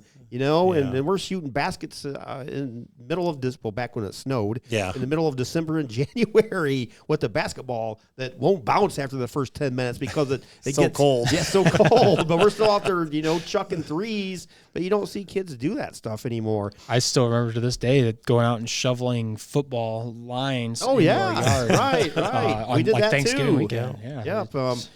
When it comes to parents coaching at home, and I do hitting lessons and pitching lessons with girls, and for me, I invite the parents to come in, sit down, and listen to what I'm saying. If you're gonna, I want you to be able to coach at home, but I want you to be able to use the same terminology I use. And for me, just to give you an example, one of my largest pet peeves when it comes to hitting is swinging hard.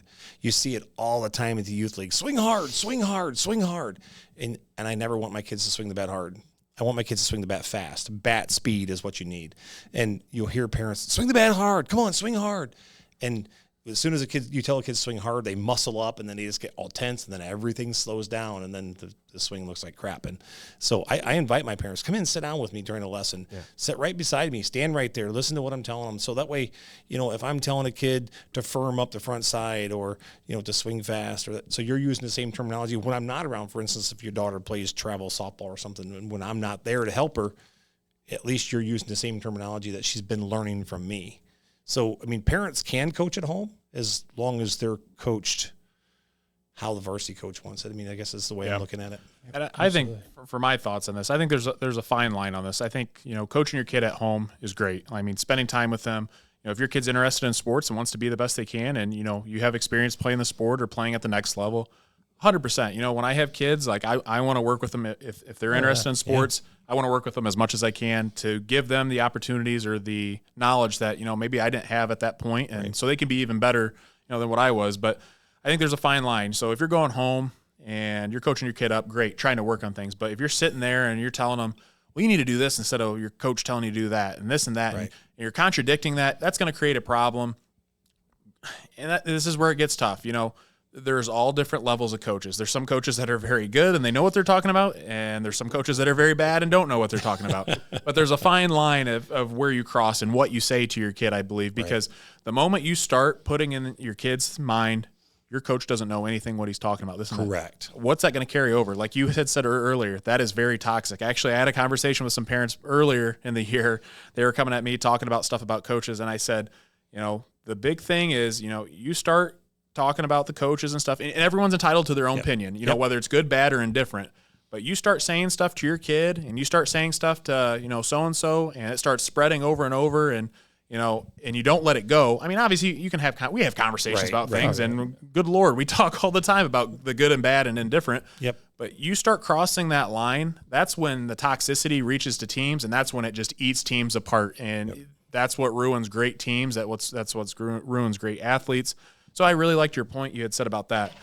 The other thing is, too, if an athlete, and I had this conversation with my brothers growing up, times where, maybe they weren't getting enough playing time and they're kind of disappointed about that. And I said, go work as hard as you can and be the best that you can possibly be, and be so good that your coach would be a fool not to play you. Correct. Seriously, go out there and make it hard for them not to play you if that's the case. So whether it's getting into the weight room after a practice, you're tired, stuff like that, go lift a couple extra weights. Like Keith said, in basketball, get out there, shoot some hoops. Football, get into extra film study, whatever it may be. Work your positional group skills, all that. But like I had said, if there's that fine line, you can disagree with the coach has to say, but you start crossing that line, that's when issues happen. Mm-hmm. That's when you start, if you're an athlete and your dad's telling you that, oh boy, and then you're not, if you're not listening to your coach, you're not going to get any playing time that way either. So it's just one of those things. I think there's a very fine line, and you cross that line, that's when you run into a lot of issues. And as you mentioned, something else, a couple, little catchphrases we always talk about. Before you question your playing time, first question your practice time. How much time have you put in? Like Keith was saying, have you been outside shooting threes?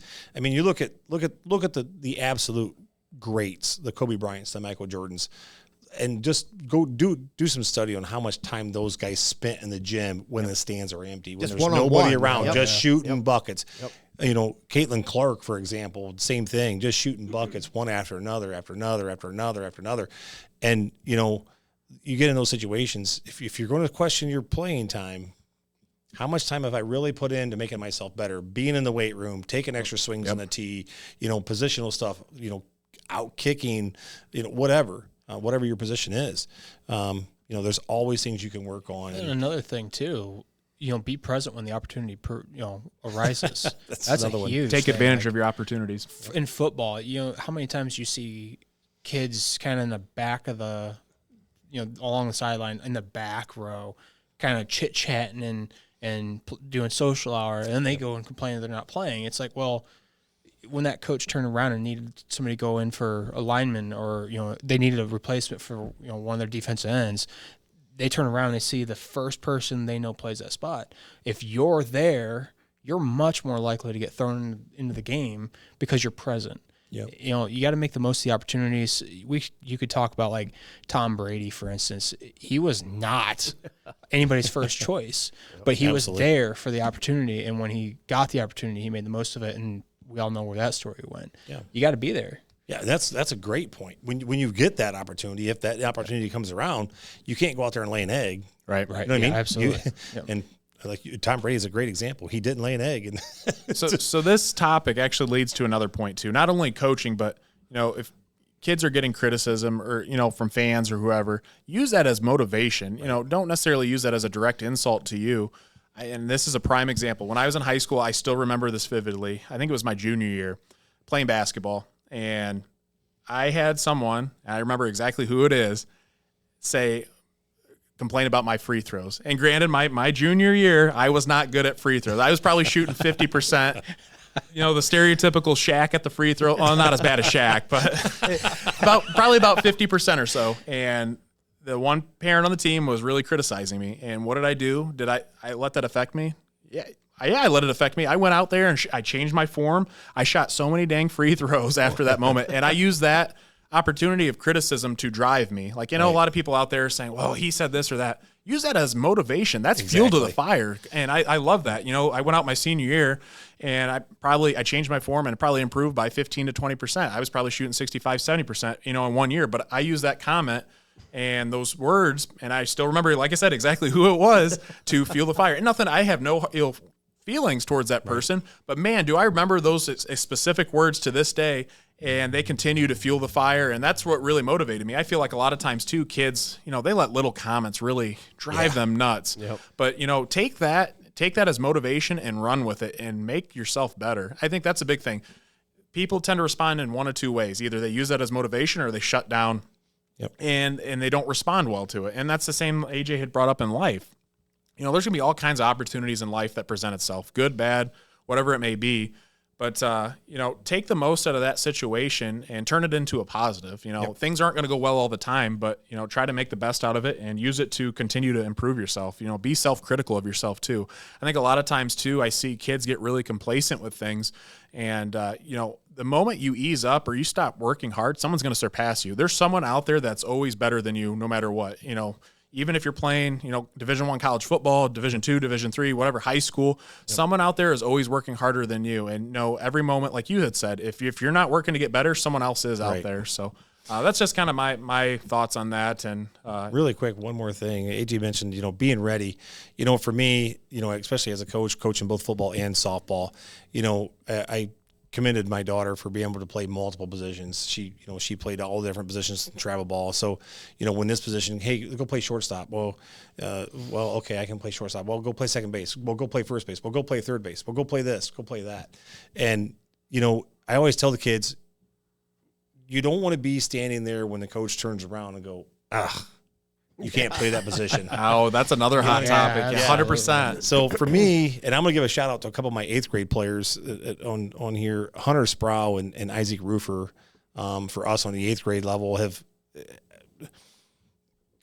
Henry Sproul. Henry has played quarterback, he's played guard, he's played tackle, he's played linebacker, he's played safety. It's just like if somebody goes down, Henry, come here. Henry, come here. Henry. And we literally have plugged him in everywhere. And the same with Isaac Roofer. He's played defensive tackle, and he's not a big kid. He played defensive tackle. He's played guard. He's played all over the place. And, so when kids go down, and I tell the kids the same thing in softball, you never know when an injury is going to happen, and when that injury happens, it could be a big shuffle to, okay, I got to get this person to there, and now to find out who fits better there. And, so you may not be able to play shortstop, but maybe you can play second base, and then we're going to move the second baseman to shortstop, and then you're going to, so I mean, being able to play multiple positions helps you out as well. So you kids that are out there, learn them all. Well, and high school is big too, because from freshman year to senior year, you change so much physically. Those kids that might be the biggest running backs and the strongest in like 8th grade, by senior year, they're, just an average Joe build-wise. You might get surpassed. So those that go into like freshman year thinking, oh, well, I'm going to be the running back. I've always been the running back. And, maybe those that are small, haven't really played a lot, by junior, senior year, they might be some of the best athletes on the team. Yep. You never know what's going to happen. So we've talked with other coaches about it, the instant gratification aspect. People want it now. They want rewarded for everything they do now. It's like, first off, that's not how life works. Second off, you got to give it time sometimes. Sometimes all this work you're putting in doesn't happen now, but next year that star running back will graduate and you will slide in that spot and you will be the next best thing that's happened to that team. But if you quit because you're tired of not playing, yep, see ya. I mean, Hear it all the time. You're not really worth the time if you're just going to quit. Yep. Yeah. I mean, I think that's a great point. I know we spent a lot of time on that, but I mean, that can branch off in so many different ways, but I think we covered it pretty well. Yeah, I mean, I think that's a hot topic that a lot of people talk about, and this goes on probably on the daily, pretty much everywhere. Yeah, I mean, absolutely. no matter what sport you play or what level. I mean, there's obviously college level. I feel like it's not as much because college coaches don't care at all for whatever parents have to say. But high school, where they may know the high school coach and things like that, they try to, maybe have a little bit more impact on that. But great topic, and I'll be curious to see if there was actually a guy named Gary or if he was just throwing out a name Gary. So I never thought about that till you said that. I thought he was just throwing a random name out there, but maybe. So that's a good one. Let's move on to the next one. If you could control conference realignment, who would you put where and why?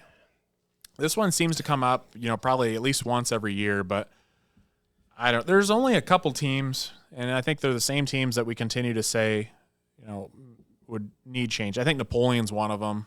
I think we had kind of talked about that in the past, maybe going to the NWAL. Yep. I think Swanton's another one. Kind of gets thrown out there, maybe joining the TAC. Someone had thrown in on the hot takes the Green Meadows Conference. Logistically, that doesn't make any sense. Nope, not at all. I mean, Swanton is basically on the Paulding, west side of Toledo, Edgerton, and you're playing teams, and Paulding County. So, I mean, that's an hour plus drive. Wayne Trace even. Jeez. Yeah, that's a haul. So, what are your guys' thoughts? You nailed the two that I would. I mean, if I had to move two those teams, get thrown up a lot. Those would be the two teams that would be just like Napoleon playing everybody Toledo area, and then Swanton having to drive, for instance, right now to Bryan. Yeah, they're literally like here and here, and they're playing teams here and here. Right. Like, it'd be an easy switch, and I think for competition-wise, it would be a very equal thing. And there's another hot take on here in a little bit, but I think Napoleon would be a good match for the NWOAL as far as competition goes. Size-wise, I think, they would match up to like. What did we look before? They'd match up to Bryan. Don't they match up to Bryan? They'd match up to I Bryan. think I looked at that about 2 or 3 weeks ago when we had Wasion too. Right, but yeah, I think it'd be okay. I don't see, but I just like you moved Swanton. Do they play in the NLL?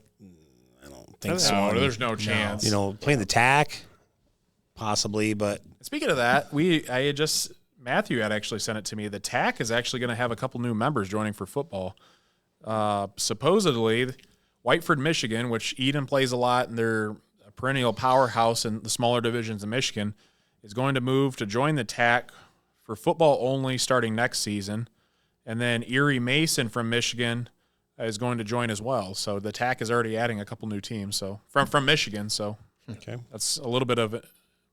Kind of related to this conference realignment too. So, but the Fairview, Ayersville, Tenora, those teams have been Edgerton have been in the GMC for a long, long time. I think one of the better moves was Paulding going to the Green Meadows Conference. I know they were in the NWC for a long time.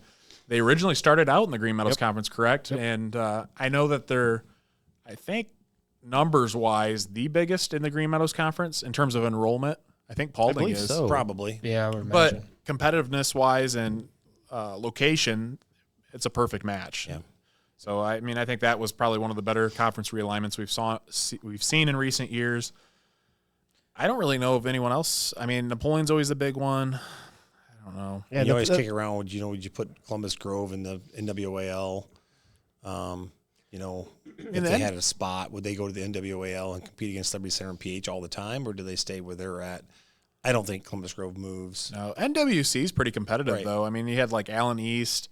Yeah. I'm trying to think what other, Bluffton's always pretty solid there. So I think everyone's in a pretty good spot. Other than Swanton, I think, is kind of in that area of maybe looking to make a move. I know Evergreen was thrown in the conversation years ago, I believe, for possibly joining the TAC as well.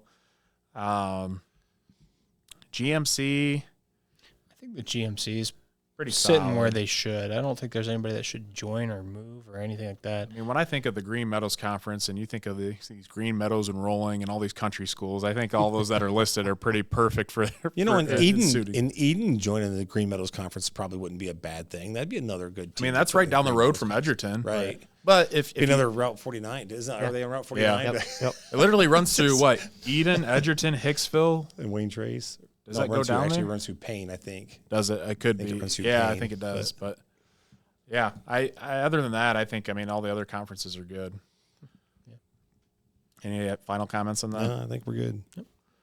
All right. Next hot take: the WBL and the GMC are identical in terms of parity. So, as we all know, the GMC is the wild, wild west. We have seen so many different upsets and blowouts and close games and everything in between in the GMC, and the WBL is pretty much not far behind. I mean, we've seen Ottawa Glandorf make some noise. Van Wert Van Wert beat Ottawa Glandorf. I think this is 100%. These two conferences are pretty much, if we had to sum up the year of 2024 in Northwest Ohio, I think these two conferences are picture perfect of what we had kind of said. It's going to be the most competitive it's ever been. Yep. Granted, I don't know that we've seen the most talent that we've probably seen in years past. It depends on how you determine competitiveness. Yeah, but every single night you have to bring your best game because as soon as you let up, the other team's going to beat you. And both these conferences are very similar. So why don't you guys touch on that a little bit? Well, yeah, I agree. I think it's been a gauntlet for teams in either conference. I mean, the GMC, they have beaten each other up and down and all over the place. Every team that you think, oh, well, that should be an easy win that week, they end up upsetting somebody or, whatever else happens. We saw it again this week with OG pulling off a big win. Van Wert's struggling, but yet they're still a team that could easily knock somebody off. It's, definitely a very identical. I don't think skill-wise and talent-wise, I think WBL's definitely got a lot more power. But as far as how the conference is playing out between the teams, definitely a very similar aspect. Well, you think of top teams right now, Wapakoneta is in sole possession of first, similar to what Tenora is in the Green Meadows Conference, and then you got a couple of teams sitting right behind them, I believe. St. Mary's? I'd have to look and see what the WBL is. I can pull something up here. Yeah, I had it up. I kind of went a little too far in depth here when I was clicking on all kinds of stuff. Yeah, down the rabbit hole. Keith. Yeah. Wapak 7-0, St. Mary's 5-2, Defiance 5-2, Bath 5-2, Salina, OG 4-3, and then the bottom Van Wert, Shawnee, Elida, and Kenton. And then you look at the Green Meadows Conference: Tenora 5-0, Fairview 4-1, and then you have three teams at 3-2: Paulding, Edgerton, Wayne Trace. Teams at the bottom: Hicksville 1-4 in conference play, Ayersville 1-4, and Antwerp 0-5. So that's almost identical. WBL has 10 teams instead of 8 like the GMC, but again, it's shaping out exactly the same way.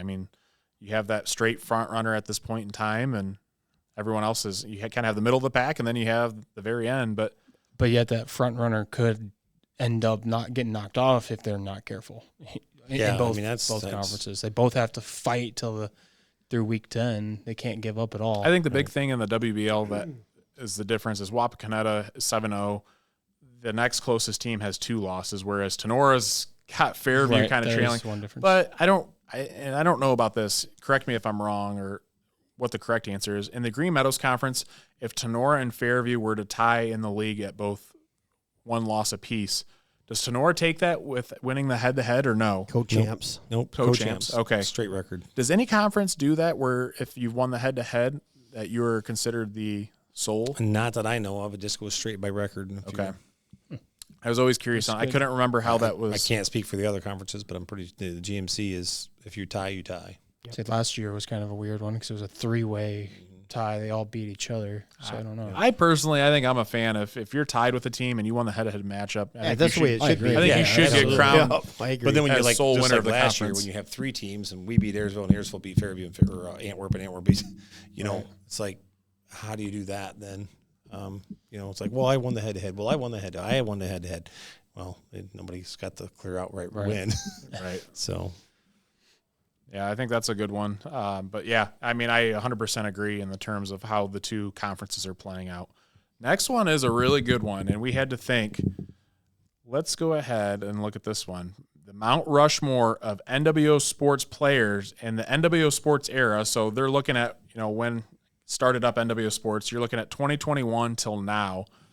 Who are some players that would be on the Mount Rushmore? One name comes to mind right off the bat. DJ Newman from Archbold. Yeah. He's got to be on that list. I can't remember specifically which year he graduated. 22? Was it 22? I think. 20. This is 24. Maybe it's 21.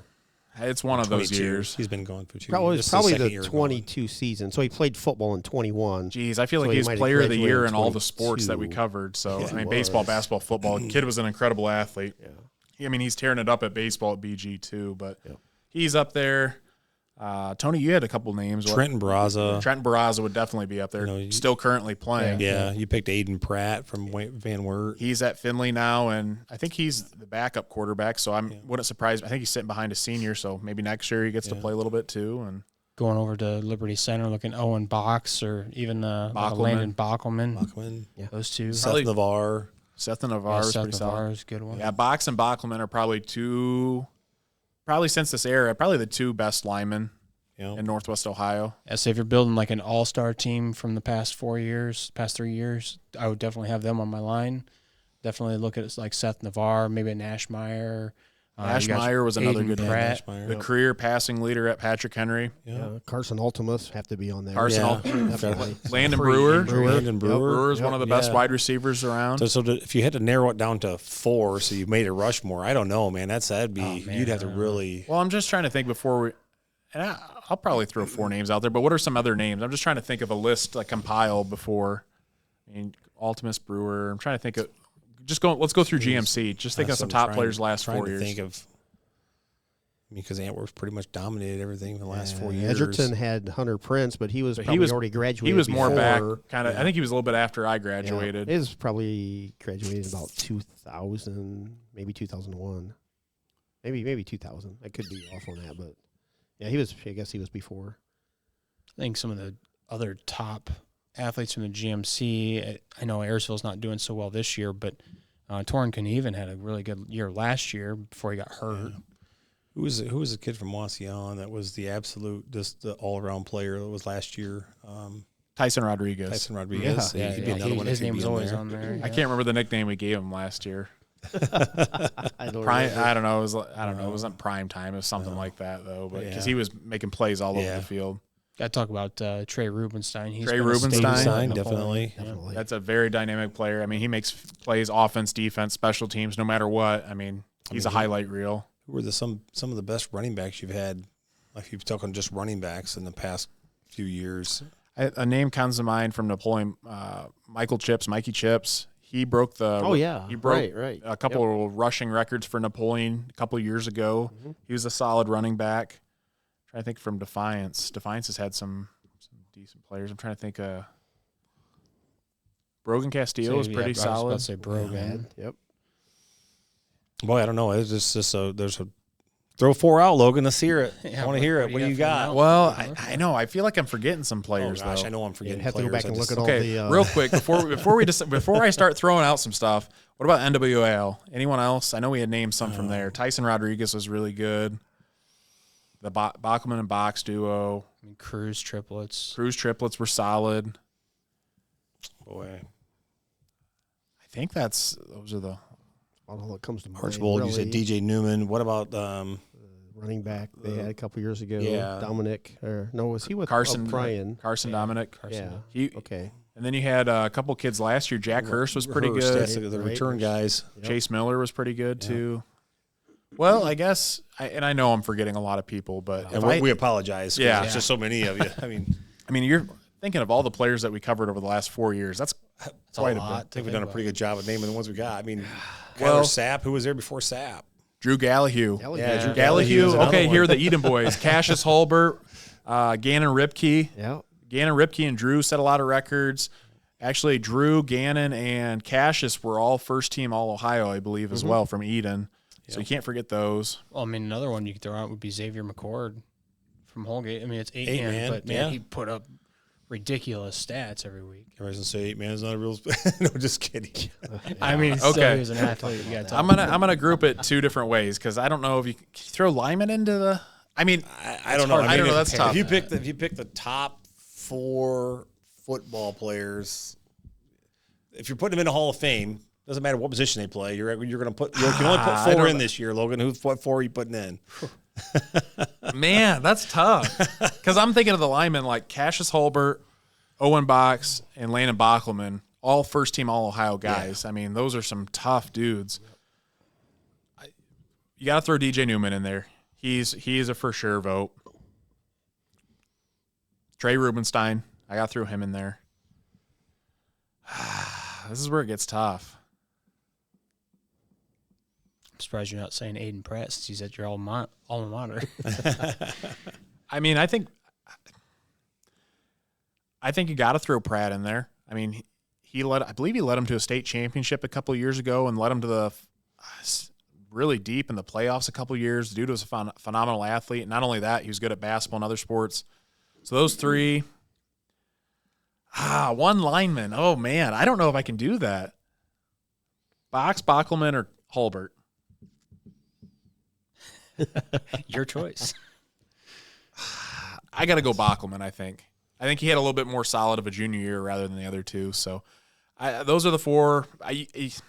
You could go with any combination. Yeah, those are my 4. What about you guys? You guys got to I got to put you guys on the spot. I can't even. I wouldn't even be able to begin to name 4. Just like I said, we just named them off the way you did. Oh no, you guys got to name it. You can't just leave me out here. We're gonna leave you out to hang. No, 4 players. Go 4 players. Go ahead, Keith. Yeah, it has to be. I'm just going just top of my head here. Probably Newman, Barraza. See, there 2. Really, that's. I mean, then you're just picking random players. Rubenstein, you would think would have to be on there. So there's 3, and Bockelman, flip a quarter on that one. Don't really matter. So. Oh shoot! I guess I didn't even say Barat. I don't know. So it's hard. That's right. I mean, unless we have the players at my position in front of us to kind of narrow it down. Just like thinking out loud here, it's really difficult to do. No offense to anybody we miss, but we don't have anything in front of us here. Right. So this is all just off of memory. I mean, I guess that would be my 4 there. So. I would have to agree with Barraza breaking records over there. He would be in my top 4. I think Nashmeyer would definitely be in there. I mean, William Zedike would be a top contender. I don't know that he would be in the 4, but he's definitely a generational athlete at Fairview. And Carson Ultimus was a solid one, but I think he struggled his senior year a bit. Didn't produce quite as much. He had a lot of injuries. Limited him, unfortunately, right. So I got Barraza and Nashmeyer. Oh, man, I don't know. This is hard. Who was the other running back from PH? It was last year. Oh, my gosh, I'm blanking. I'm sorry. Houston Miranda. There you go. That's one that you always like talking about. That was Keith's boy. Miranda was Keith's boy. Okay. Yep. Yeah. I mean, I don't know if I had to pick. I mean, Drew Gallahue threw up all kinds of numbers at Eden. So he, in that, but he's in that Coach Olin offense. So you're going to throw up crazy numbers. But, you want a slinger, probably him, Barraza. I'm going to take one of the cruise triplets. One of those guys is a DB, running back, receiver, whatever. I think those guys, you could pick one of them. I think they're all awesome.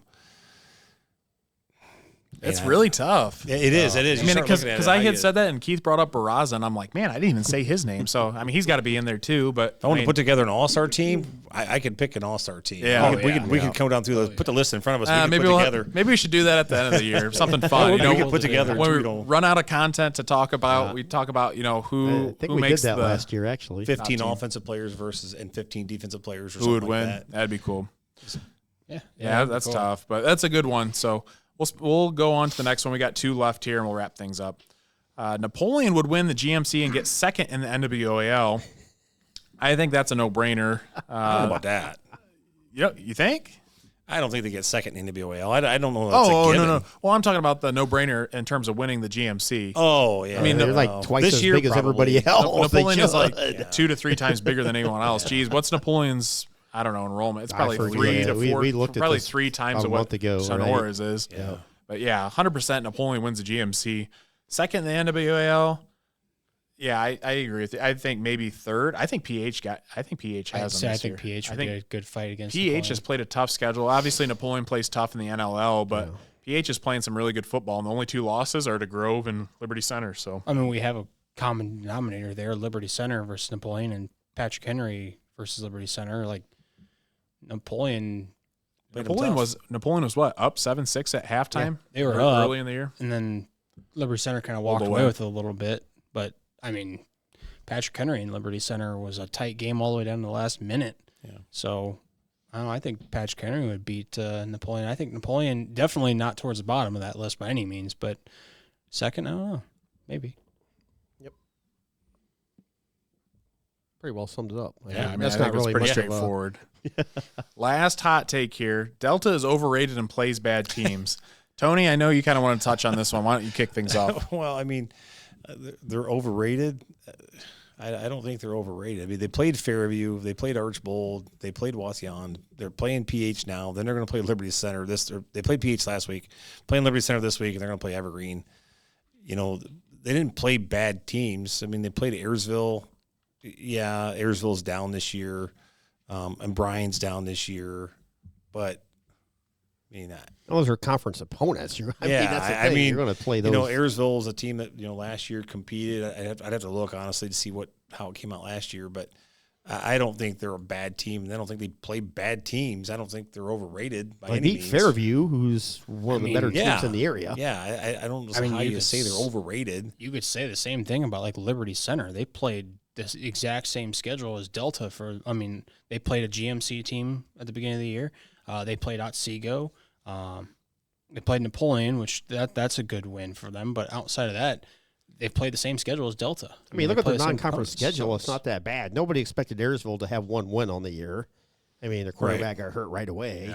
Yeah. Beat Fairview, played Lake. Lake's 3-5 right now. They were a decent team. They're decent. So, and they beat Lake 31-14. So, I mean, it's not like they're playing some TAC teams. Yeah, it's they're playing. They got a good quality schedule. teams for non-conference. Yeah, exactly. And they're playing the conference teams, which Archbold's down a little bit this year from where they normally are. Wauseon's down a little bit, but they're conference teams. You're not playing, a PUD schedule. You're playing who you got to play. Yep.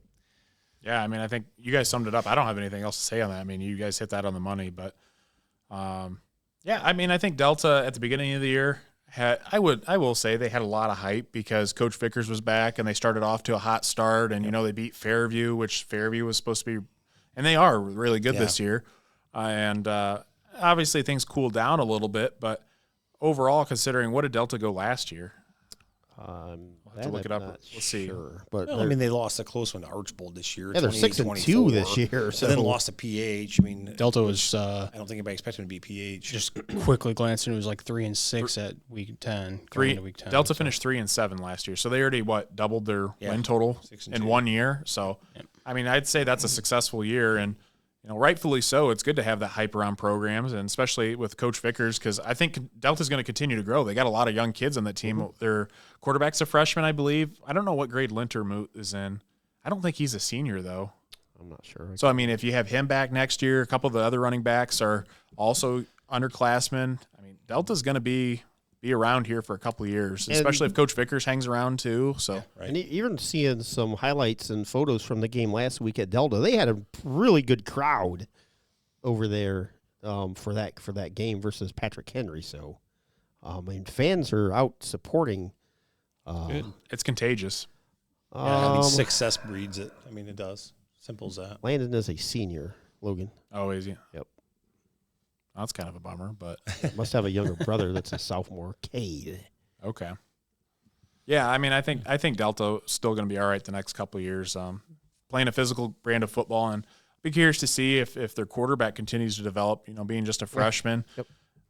I mean, if they could throw the ball 15 to 20 times, probably 15 times a game. I think they're probably averaging anywhere between five to 10 a game. Maybe. They throw the ball a little bit more, kind of even things out. And we know Coach Vickers can throw the ball over at Genoa. I mean, he really kind of spread things out. I think if they get to that point, I think Delta will take their entire play to the next level. Yeah. I mean, next week we'll get a little more into this, but right now Delta's 12th as far as playoffs. So they control their own destiny. And now remind me, what region are they in this year?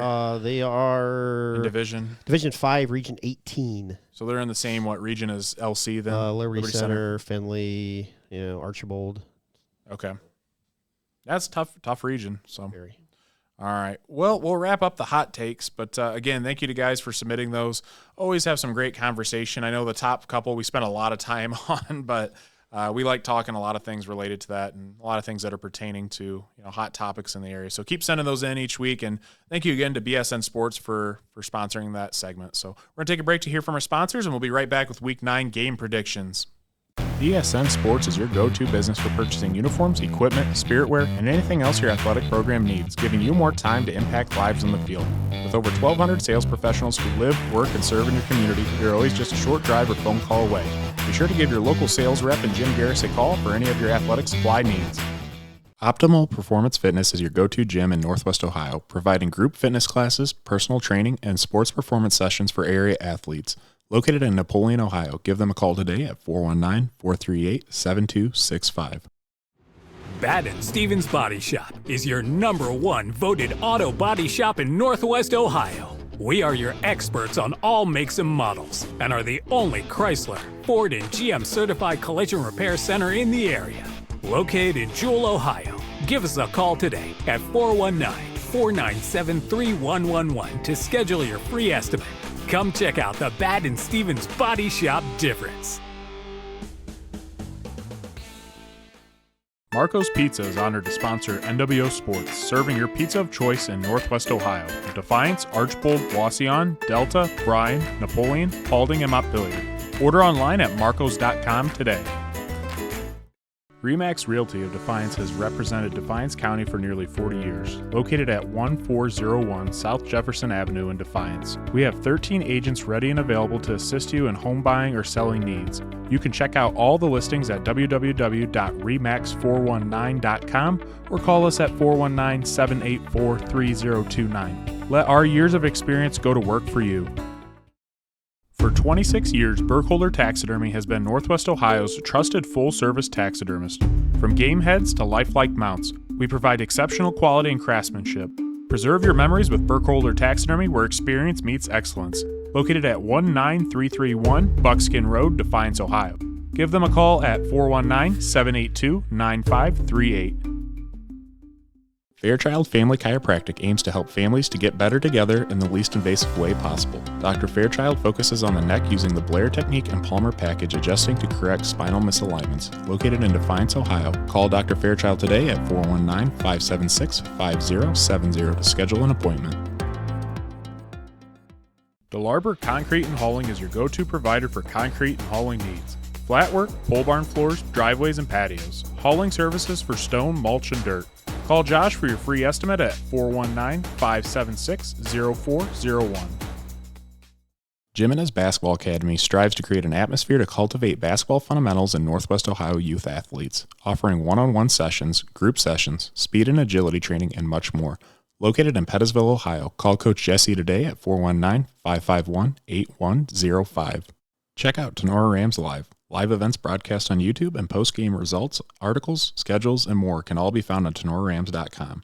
Feel free to look up their Twitter, Facebook, and Instagram pages as well.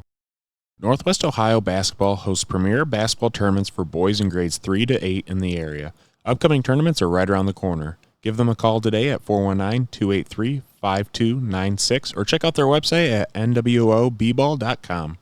The Drop Zone Pizzeria is the #1 voted pizza restaurant in the region. Check them out for pizza, wings, subs, and more. Located in Ayersville and Stryker, or ask them about their traveling food trailer.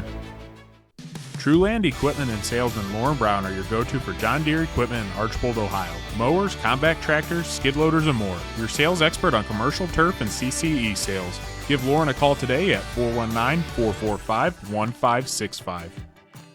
Back on the NWO Sports Podcast, and we are on to Week 9 game predictions. So let's go ahead, let's look at the slate, and we'll roll through our picks. First game up is a Green Meadows Conference matchup. Antwerp 2-6 at Ayersville 1-7. Looking at this one firsthand, tough decision. Ayersville has been playing a better brand of football lately. Antwerp's been struggling. I'm trying to think of who they just dropped to. They lost to Wayne Trace recently. Just looking at their schedule real quick. Lost to Fairview. Antwerp's on a 5-game losing streak. Really kind of going through the gauntlet of their schedule. Ayersville, I like what I saw out of the Sonora game. I think the battle in the trenches, which much improved compared to what we've seen at the beginning of the year. But at the end of the day, I think I'm going the Archers. I think they're just a little bit more dynamic on the offensive side of the ball. I think Ayersville, and we've talked about this a lot, it's so hard to win a lot of football games when you're one-dimensional, either running the ball or passing the ball entire time. We've seen it out of Ayersville just running the ball, or we've seen it out of Fairview when they can't run the ball, but they can pass the ball, and they run into issues with that. So give me the Archers. I originally had Antwerp. Then we started talking about it here, before the show started. I was like, if we get the Ayersville team that played against Sonora on the offense and defensive side of the ball, I think Ayersville can pull this off. I think switching to the wing T a couple weeks ago against Hicksville kind of ignited that offense, but they played really well against Hicksville in the second half, came out with a win. I thought they played a very sound 4 quarters against Sonora. So if they play like they had in the last 6 quarters, I think they can pull this off. So I am taking the Pilots. Yeah, I'm going with the Pilots as well. I think they're a little bit more weathered at this point in the season. Antwerp is on that big losing streak right now. Ayersville's on they beat Hicksville. They played a really tough game against Sonora. I think they're more on the up as Antwerp's more on the down. So I'm going with Ayersville. Well, the Pilots, for me, they kind of impressed me last week against Sonora. So, and Matthew had Ayersville, so I was the only one going against the grain with Antwerp. So yes, that could be a huge game paying off for me, or the opposite way. So we'll have to wait and see. Next game, another Green Meadows Conference matchup. Hicksville 2-6 at Edgerton 5-3. I really like the Bulldogs in this one. Edgerton's playing really good. They knocked off Paulding a couple weeks ago. I know they dropped to Fairview, but they were up at halftime at that game. So again, I think Coach Flagle's got the boys ready to play. I think they take this one. I think they win it by a fair margin, especially playing at home at Edgerton. That's a tough place to win. Give me the Edgerton Bulldogs. Bulldogs going to just take Hicksville behind the woodshed, I think. It's a very frustrating loss last week to Fairview by Edgerton, so I think they're going to take it on the Aces this week. I think Scotty Krantz has another special teams touchdown. Yes. And I'm just forewarning any Green Meadows Conference team from here on out, you do not kick that guy the ball. I mean, he's going to make you pay. Yeah, I'm going with the Bulldogs. Edgerton for me. And Matthew had Edgerton, so Edgerton across the board. Next game, Wayne Trace 3-5 at Fairview 6-2. An intriguing matchup because Wayne Trace has one of the better defenses in the conference. Fairview's got one of the best offenses in the conference. So kind of curious to see how things play out there. But I think Fairview, they're going to take this one. Really have had a great season to this point. Coach Rakes has them playing a really good brand of football there. But if you guys had to say, I don't know. I mean, I'll wait till the end. I'm picking Fairview. I'll ask you guys once you guys are revealing your picks. I'll let you guys say first. Wayne Trace has not allowed a touchdown, 16 quarters? So they've allowed 3 points in basically 4 games. It's going to be a really tough battle over there at Fairview. But Fairview just has so much offensive firepower, regardless on how good Wayne Trace defense is. I think you realistically can't shut down Fairview for 4 straight quarters. So taking the Apaches. I think it's a low-scoring game. I think Wayne Trace's defense is very stout. I think their offense lacks a bit, which I think is why it's going to be a low-scoring game. I agree with you, though, Keith. I think Fairview's going to find a way to score. They even if like Ollinger's not doing well, they mix things up and find other people to fill those roles. So I think Fairview wins it, but I definitely think it's a low-scoring game. I'm thinking just the opposite. AJ, the Fairview's playing at home. They're going to try to go out and take Wayne Trace, and I think it's very possible you have a running clock in the second half going to the Apaches. Wow, that's a bold statement. The question I was going to ask, over-under for points for Fairview in this game. Over-under at 21.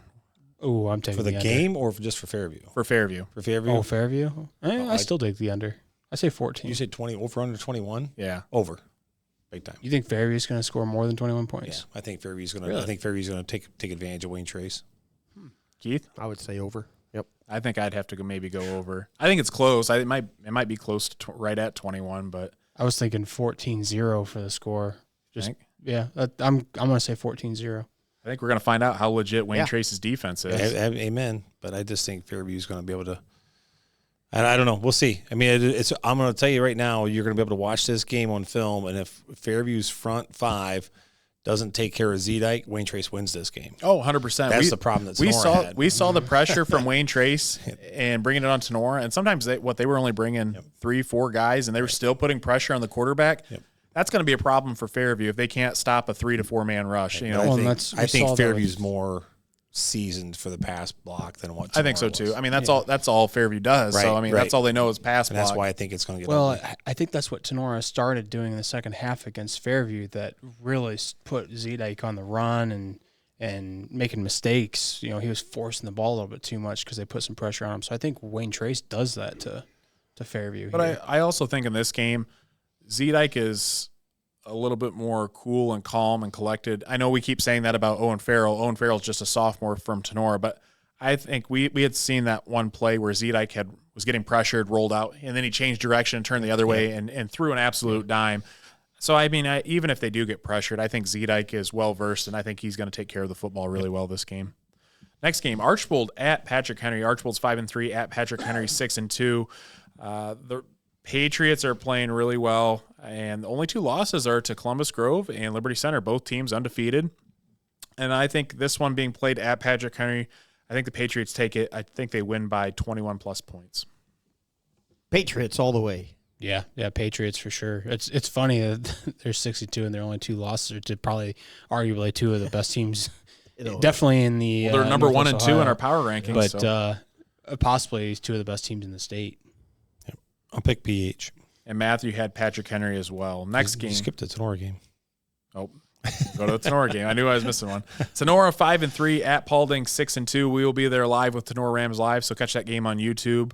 But this one, I know it's at Paulding. That can be tough to play at, but give me the Rams. I like the way that they're playing, and I think they come out of this one. I think Paulding has kind of struggled here a little bit of late, but I think Tenora's offensive line will be tested by that defensive front. I know they got a lot of guys, Jalen Mans, Jack Woods, are going to put pressure on the quarterback, and I'll be curious to see. I think Mans is listed as a defensive back, but he's often seen getting tackles for loss and sacks. So I'll be curious to see how I haven't seen him on film, so I don't know how they scheme it and how they're bringing pressure, but definitely be interesting to see how Tenora handles that. If that's truly what they're doing, is if they're bringing a defensive back for pressure, because not many schools in high school will do that. So, but give me the Rams, and I'm excited to get some smoked wings over in Paulding. Yeah, smoked wings, Red Angel Pizza. Oh, man, yeah, Paulding usually takes care of us very well over there.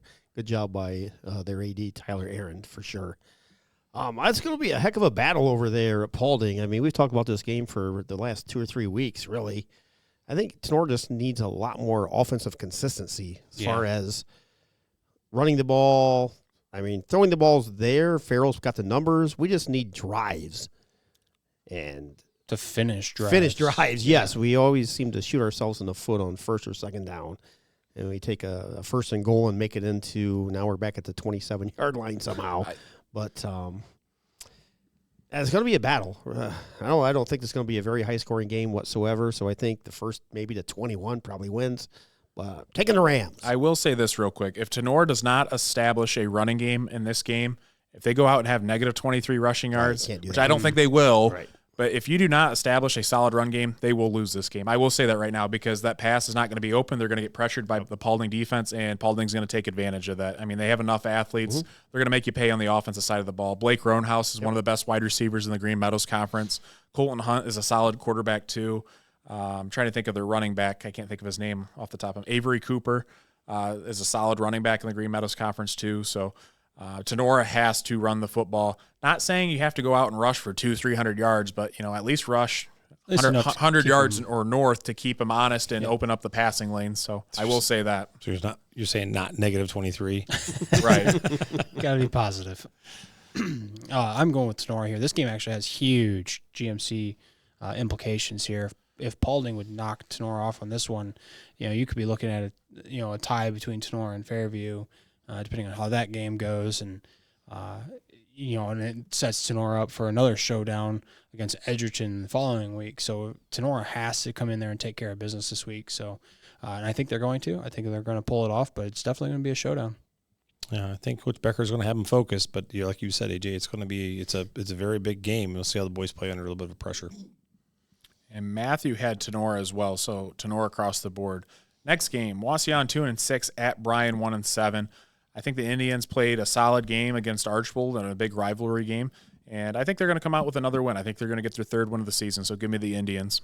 I'm with you. I mean, even though it doesn't show as far as the win column here the last one, I think Wauseon's playing better over the last 4 weeks, so I'm taking Wauseon. Yeah, I'm going to go with the Indians.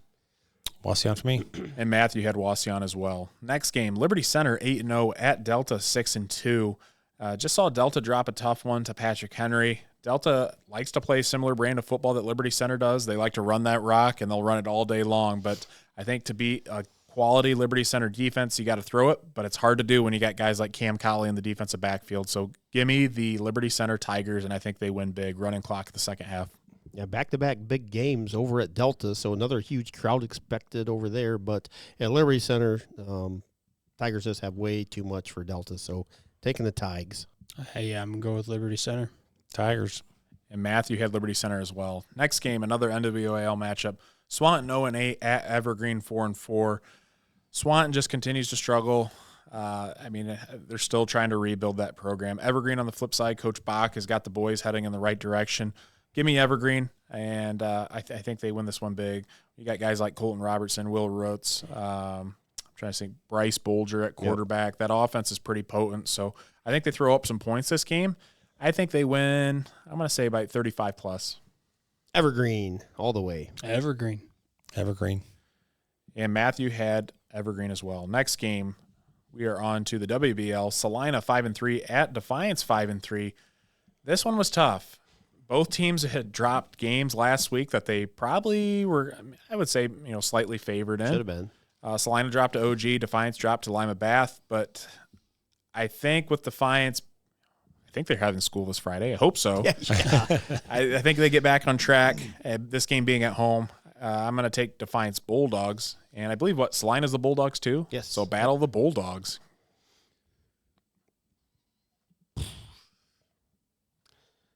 Watching the dang Yankees hit another home run here. Frustrating game to watch here off and on. Taking the Bulldogs of Defiance. Had to build up the suspense there. Side note real quick here, putting the score ticker stuff together on our for Tenor Rams Live. The amount of teams that have the Bulldogs as a mascot is absolutely insane. I just talked to someone about that the other day in Northwest Ohio. Teams in Northwest Ohio that have the Bulldogs. I said I could name off Salina, Defiance, Edgerton, Columbus Grove, Swanton Bulldogs. Yep, Swanton. That's 5. Yep.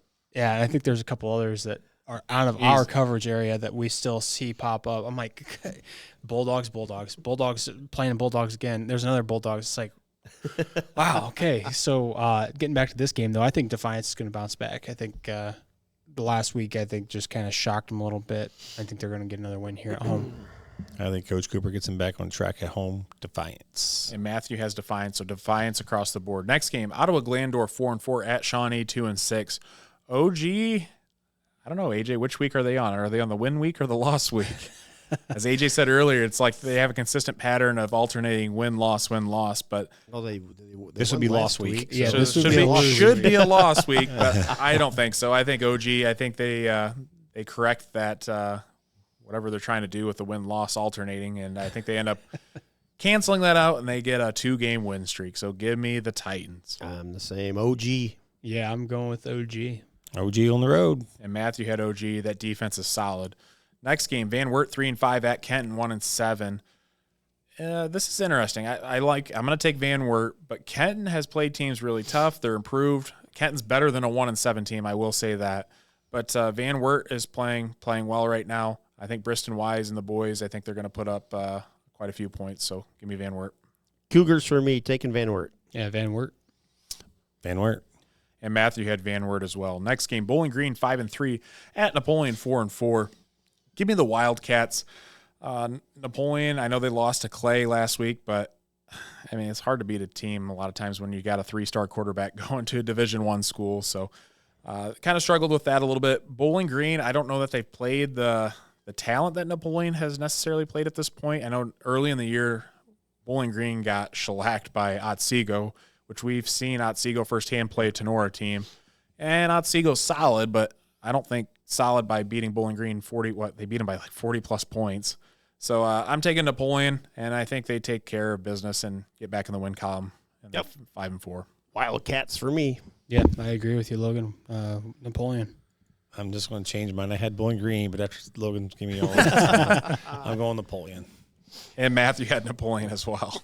Next game, Lima Central Catholic 6-2 at Columbus Grove 8-0.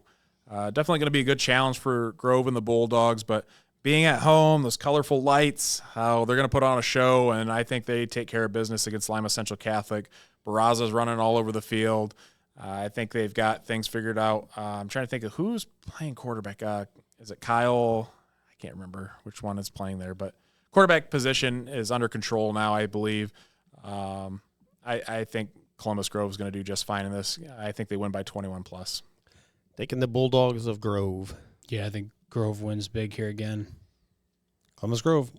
And Matthew had Columbus Grove as well. Next game, Lipsick 5-3 at Arlington 4-4. Kind of comparing some similar teams and seeing how they matched up. Arlington had lost to Macomb by a fair amount, I believe double digits. Lipsick had just beat Macomb and barely slipped by Macomb. So I'm going to take that into consideration, and based on that and just kind of how Lipsick's playing overall, they're playing well. I'm going to take Lipsick Vikings. Vikings for me. Yeah, Lipsick. Lipsick for me. And Matthew had Lipsick. Next game, Richmond Heights 1-4 at Eden 8-0. And I looked at this game earlier. I said this game is going to be a bloodbath because Eden is about to drop 70-plus bomb on If they Richmond Heights if they can, even with a running clock. I mean, they may set some records in this game. So give me the Bombers. Bombers. Yeah, this game's going to be ugly quick. Eden for me. And Matthew had Eden as well. Next game, Northwood 4-4 at Hilltop 1-6. Hilltop's got one win. They're much improved this year, but Northwood's just going to be a little too much. I like their chances, so give me Northwood. Yep, Northwood. Northwood for me. Northwood for me. And Matthew had Northwood. Next game, Ottawa Hills 6-1 at Montpelier 2-6. Ottawa Hills is the top dog in the TAC this year. They're really, and I'm excited to see a Week 10 showdown between Eden and Ottawa Hills. It's kind of neat how I always like when conferences have, two of the better teams match up Week 10. It kind of settles the differences in conference championships. So that would be cool. I think Ottawa Hills is just too solid for Montpelier. I think they win pretty large margin. I think running clock. So give me Ottawa Hills. Green Bears for me of Ottawa Hills. Yeah, I'm going to go with Ottawa Hills. Ottawa Hills for me. Matthew had Ottawa Hills. Next game, last 11-man game, Manchester 3-4 at North Central 2-6. I'm going to take Manchester. Again, we don't know too much about Manchester. I don't even know where they're located, to be honest. It's a soccer team. Yeah, Manchester United, is that what it is? I don't know. Is it Indiana? I don't know. I'm just wondering if it is Indiana. Could be. I don't know. I know North Central has played, I think they played like a St. Joe's team or somewhere from Fremont, St. Joe's, I think, over in Indiana. So But give me Manchester, 3-4. That's enough for me. I know North Central, their 2 wins have come from kind of weaker opponents, but I'm taking Manchester. Manchester for me. Yep, Manchester. Matthew's picking North Central, so he must know. He must know something that we do not know.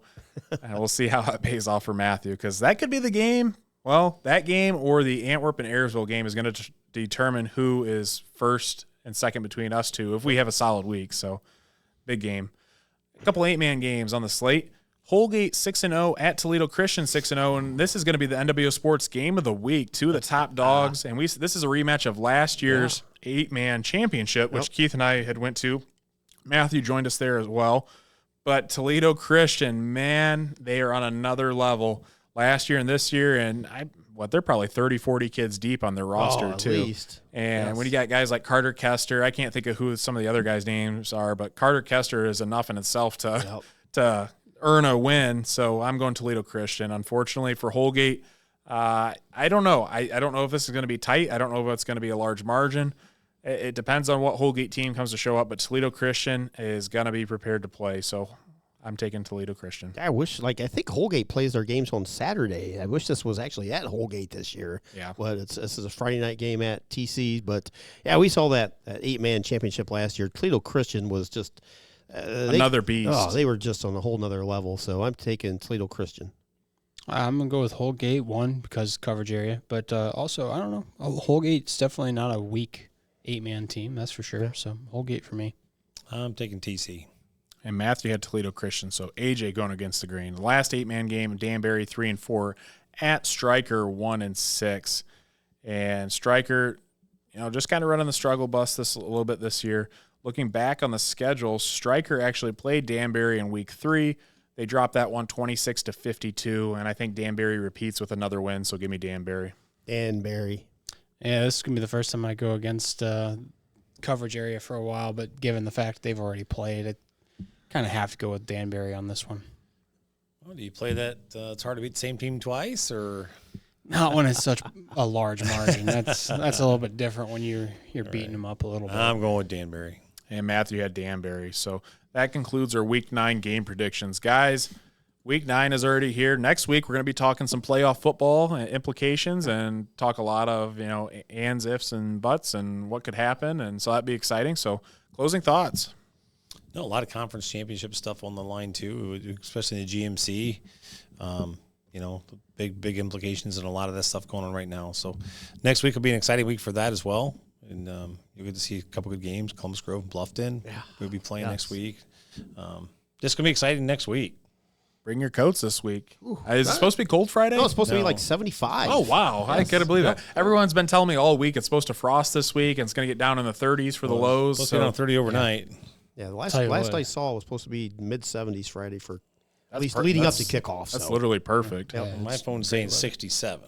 For the high? On Friday? It changed in Defiance. Oh, I'd still take 67. Yeah, 67. Might get a little chilly once the sun gets down. Sunny at 67. Still a good night for football. I mean, that's what my grandpa always used to say is sap weather. The nose running a little bit, get some hot chocolate up in the stands. Football players starting to bust out maybe some of the Under Armour, things like that. But one thing real quick, we always talk about food. Got to give a shout out to Matt Bishop bringing us some of his famous pulled pork up there. Oh, man, fantastic food from him again. So, as always, thank you to him for everything he does for Tenora as well. Yeah, we had some full bellies Friday. We had pulled pork sandwiches, and we had Drop Zone Pizza. Harold had the pizza trailer at Sonora, so loaded up on that. But, boy, that was some good stuff. But, yeah, just thanks to everybody for coming up to us and saying, hey, thanks for what you do. Logan gets all this together, so he spends endless amount of time getting the script around. So thank him. But, yeah, thank everybody that watches and just comes up and says a couple words or wants to stand and talk to us for, 5 minutes. I mean, we appreciate everybody that comes up and talks to us. So absolutely. Yeah, I agree with Keith. I think it's just awesome to see the support that we have from people, and it's always neat to hear feedback from people, whether it's in person or they just send us a quick message. And we love to talk football. Obviously, we sit here on, I guess, whatever day it is during the weeks. Usually it's Tuesdays, but tonight it's Monday. But We talk here for hours and hours. We could honestly stay here for probably another couple hours, but we don't need to because we need some sleep. Because, I know a lot of us, we get up really early for work and long days and long nights, and but we still get together to do this, and we have a great time doing it. So just appreciate all the support. But yeah, like AJ said, if anyone wants to bring us some food, we're not going to turn anything down. So I will say that. If you ever see us at a venue, I mean, we'll give you a good rating. I don't know if we want to do something like Dave Portnoy and give you a rating and rate it on the podcast, but I can tell you if it's free and you're giving it to us, it's probably going to get a good rating. I'll just tell you that right now. So taking bribes. That's right. But there's a lot of good things about this week. So it's always cool when we get to branch out a little bit for playoffs and see what other teams and other communities 100%. So that's always probably the most fun time of the year when we get to branch out a little bit. That's what I said too. I'm looking forward to coming up is, when we went to all those playoff games last year, those were so awesome. Going to the venues, listen to you guys tell stories from back in the day. Some of the things I have no idea what you're talking about, but they're still funny to listen along. Just a great time. So hopefully we get some teams that make it down to state, and maybe we can make a trip down there. I know Tony and AJ went last year and really liked that experience. Absolutely. So hopefully we can do that again. And the Hall of Fame Stadium's pretty cool. I wouldn't even mind making another visit to the Hall of Fame Museum. That's really cool. Have you guys been there? Yes. Yeah. That's a whole story in itself. If we get to go to the state tournament, I can tell you that whole story. Oh, boy. That's really awesome too. So I think that pretty much wraps anything up, unless you guys got any final words. No, I'm ready to go for the next week here. All right. Well, we would like to thank all of our sponsors: BSN Sports, Optimal Performance Fitness, Marco's Pizza, Remax Realty of Defiance, Batten Stevens Body Shop, Burkholder Taxidermy, DeLarber Concrete and Hauling, Fairchild Family Chiropractic, Drop Zone Pizzeria, Tenora Rams Live, Jimenez Basketball Academy, NWO Basketball, Trueland Equipment, and Lauren Brown. We'd also like to give a special thanks to Jeff Batt for allowing us to use his amazing facility at Batten Stevens Body Shop for today's podcast. Stay tuned for the next NWO Sports Podcast in the near future, and thanks for watching.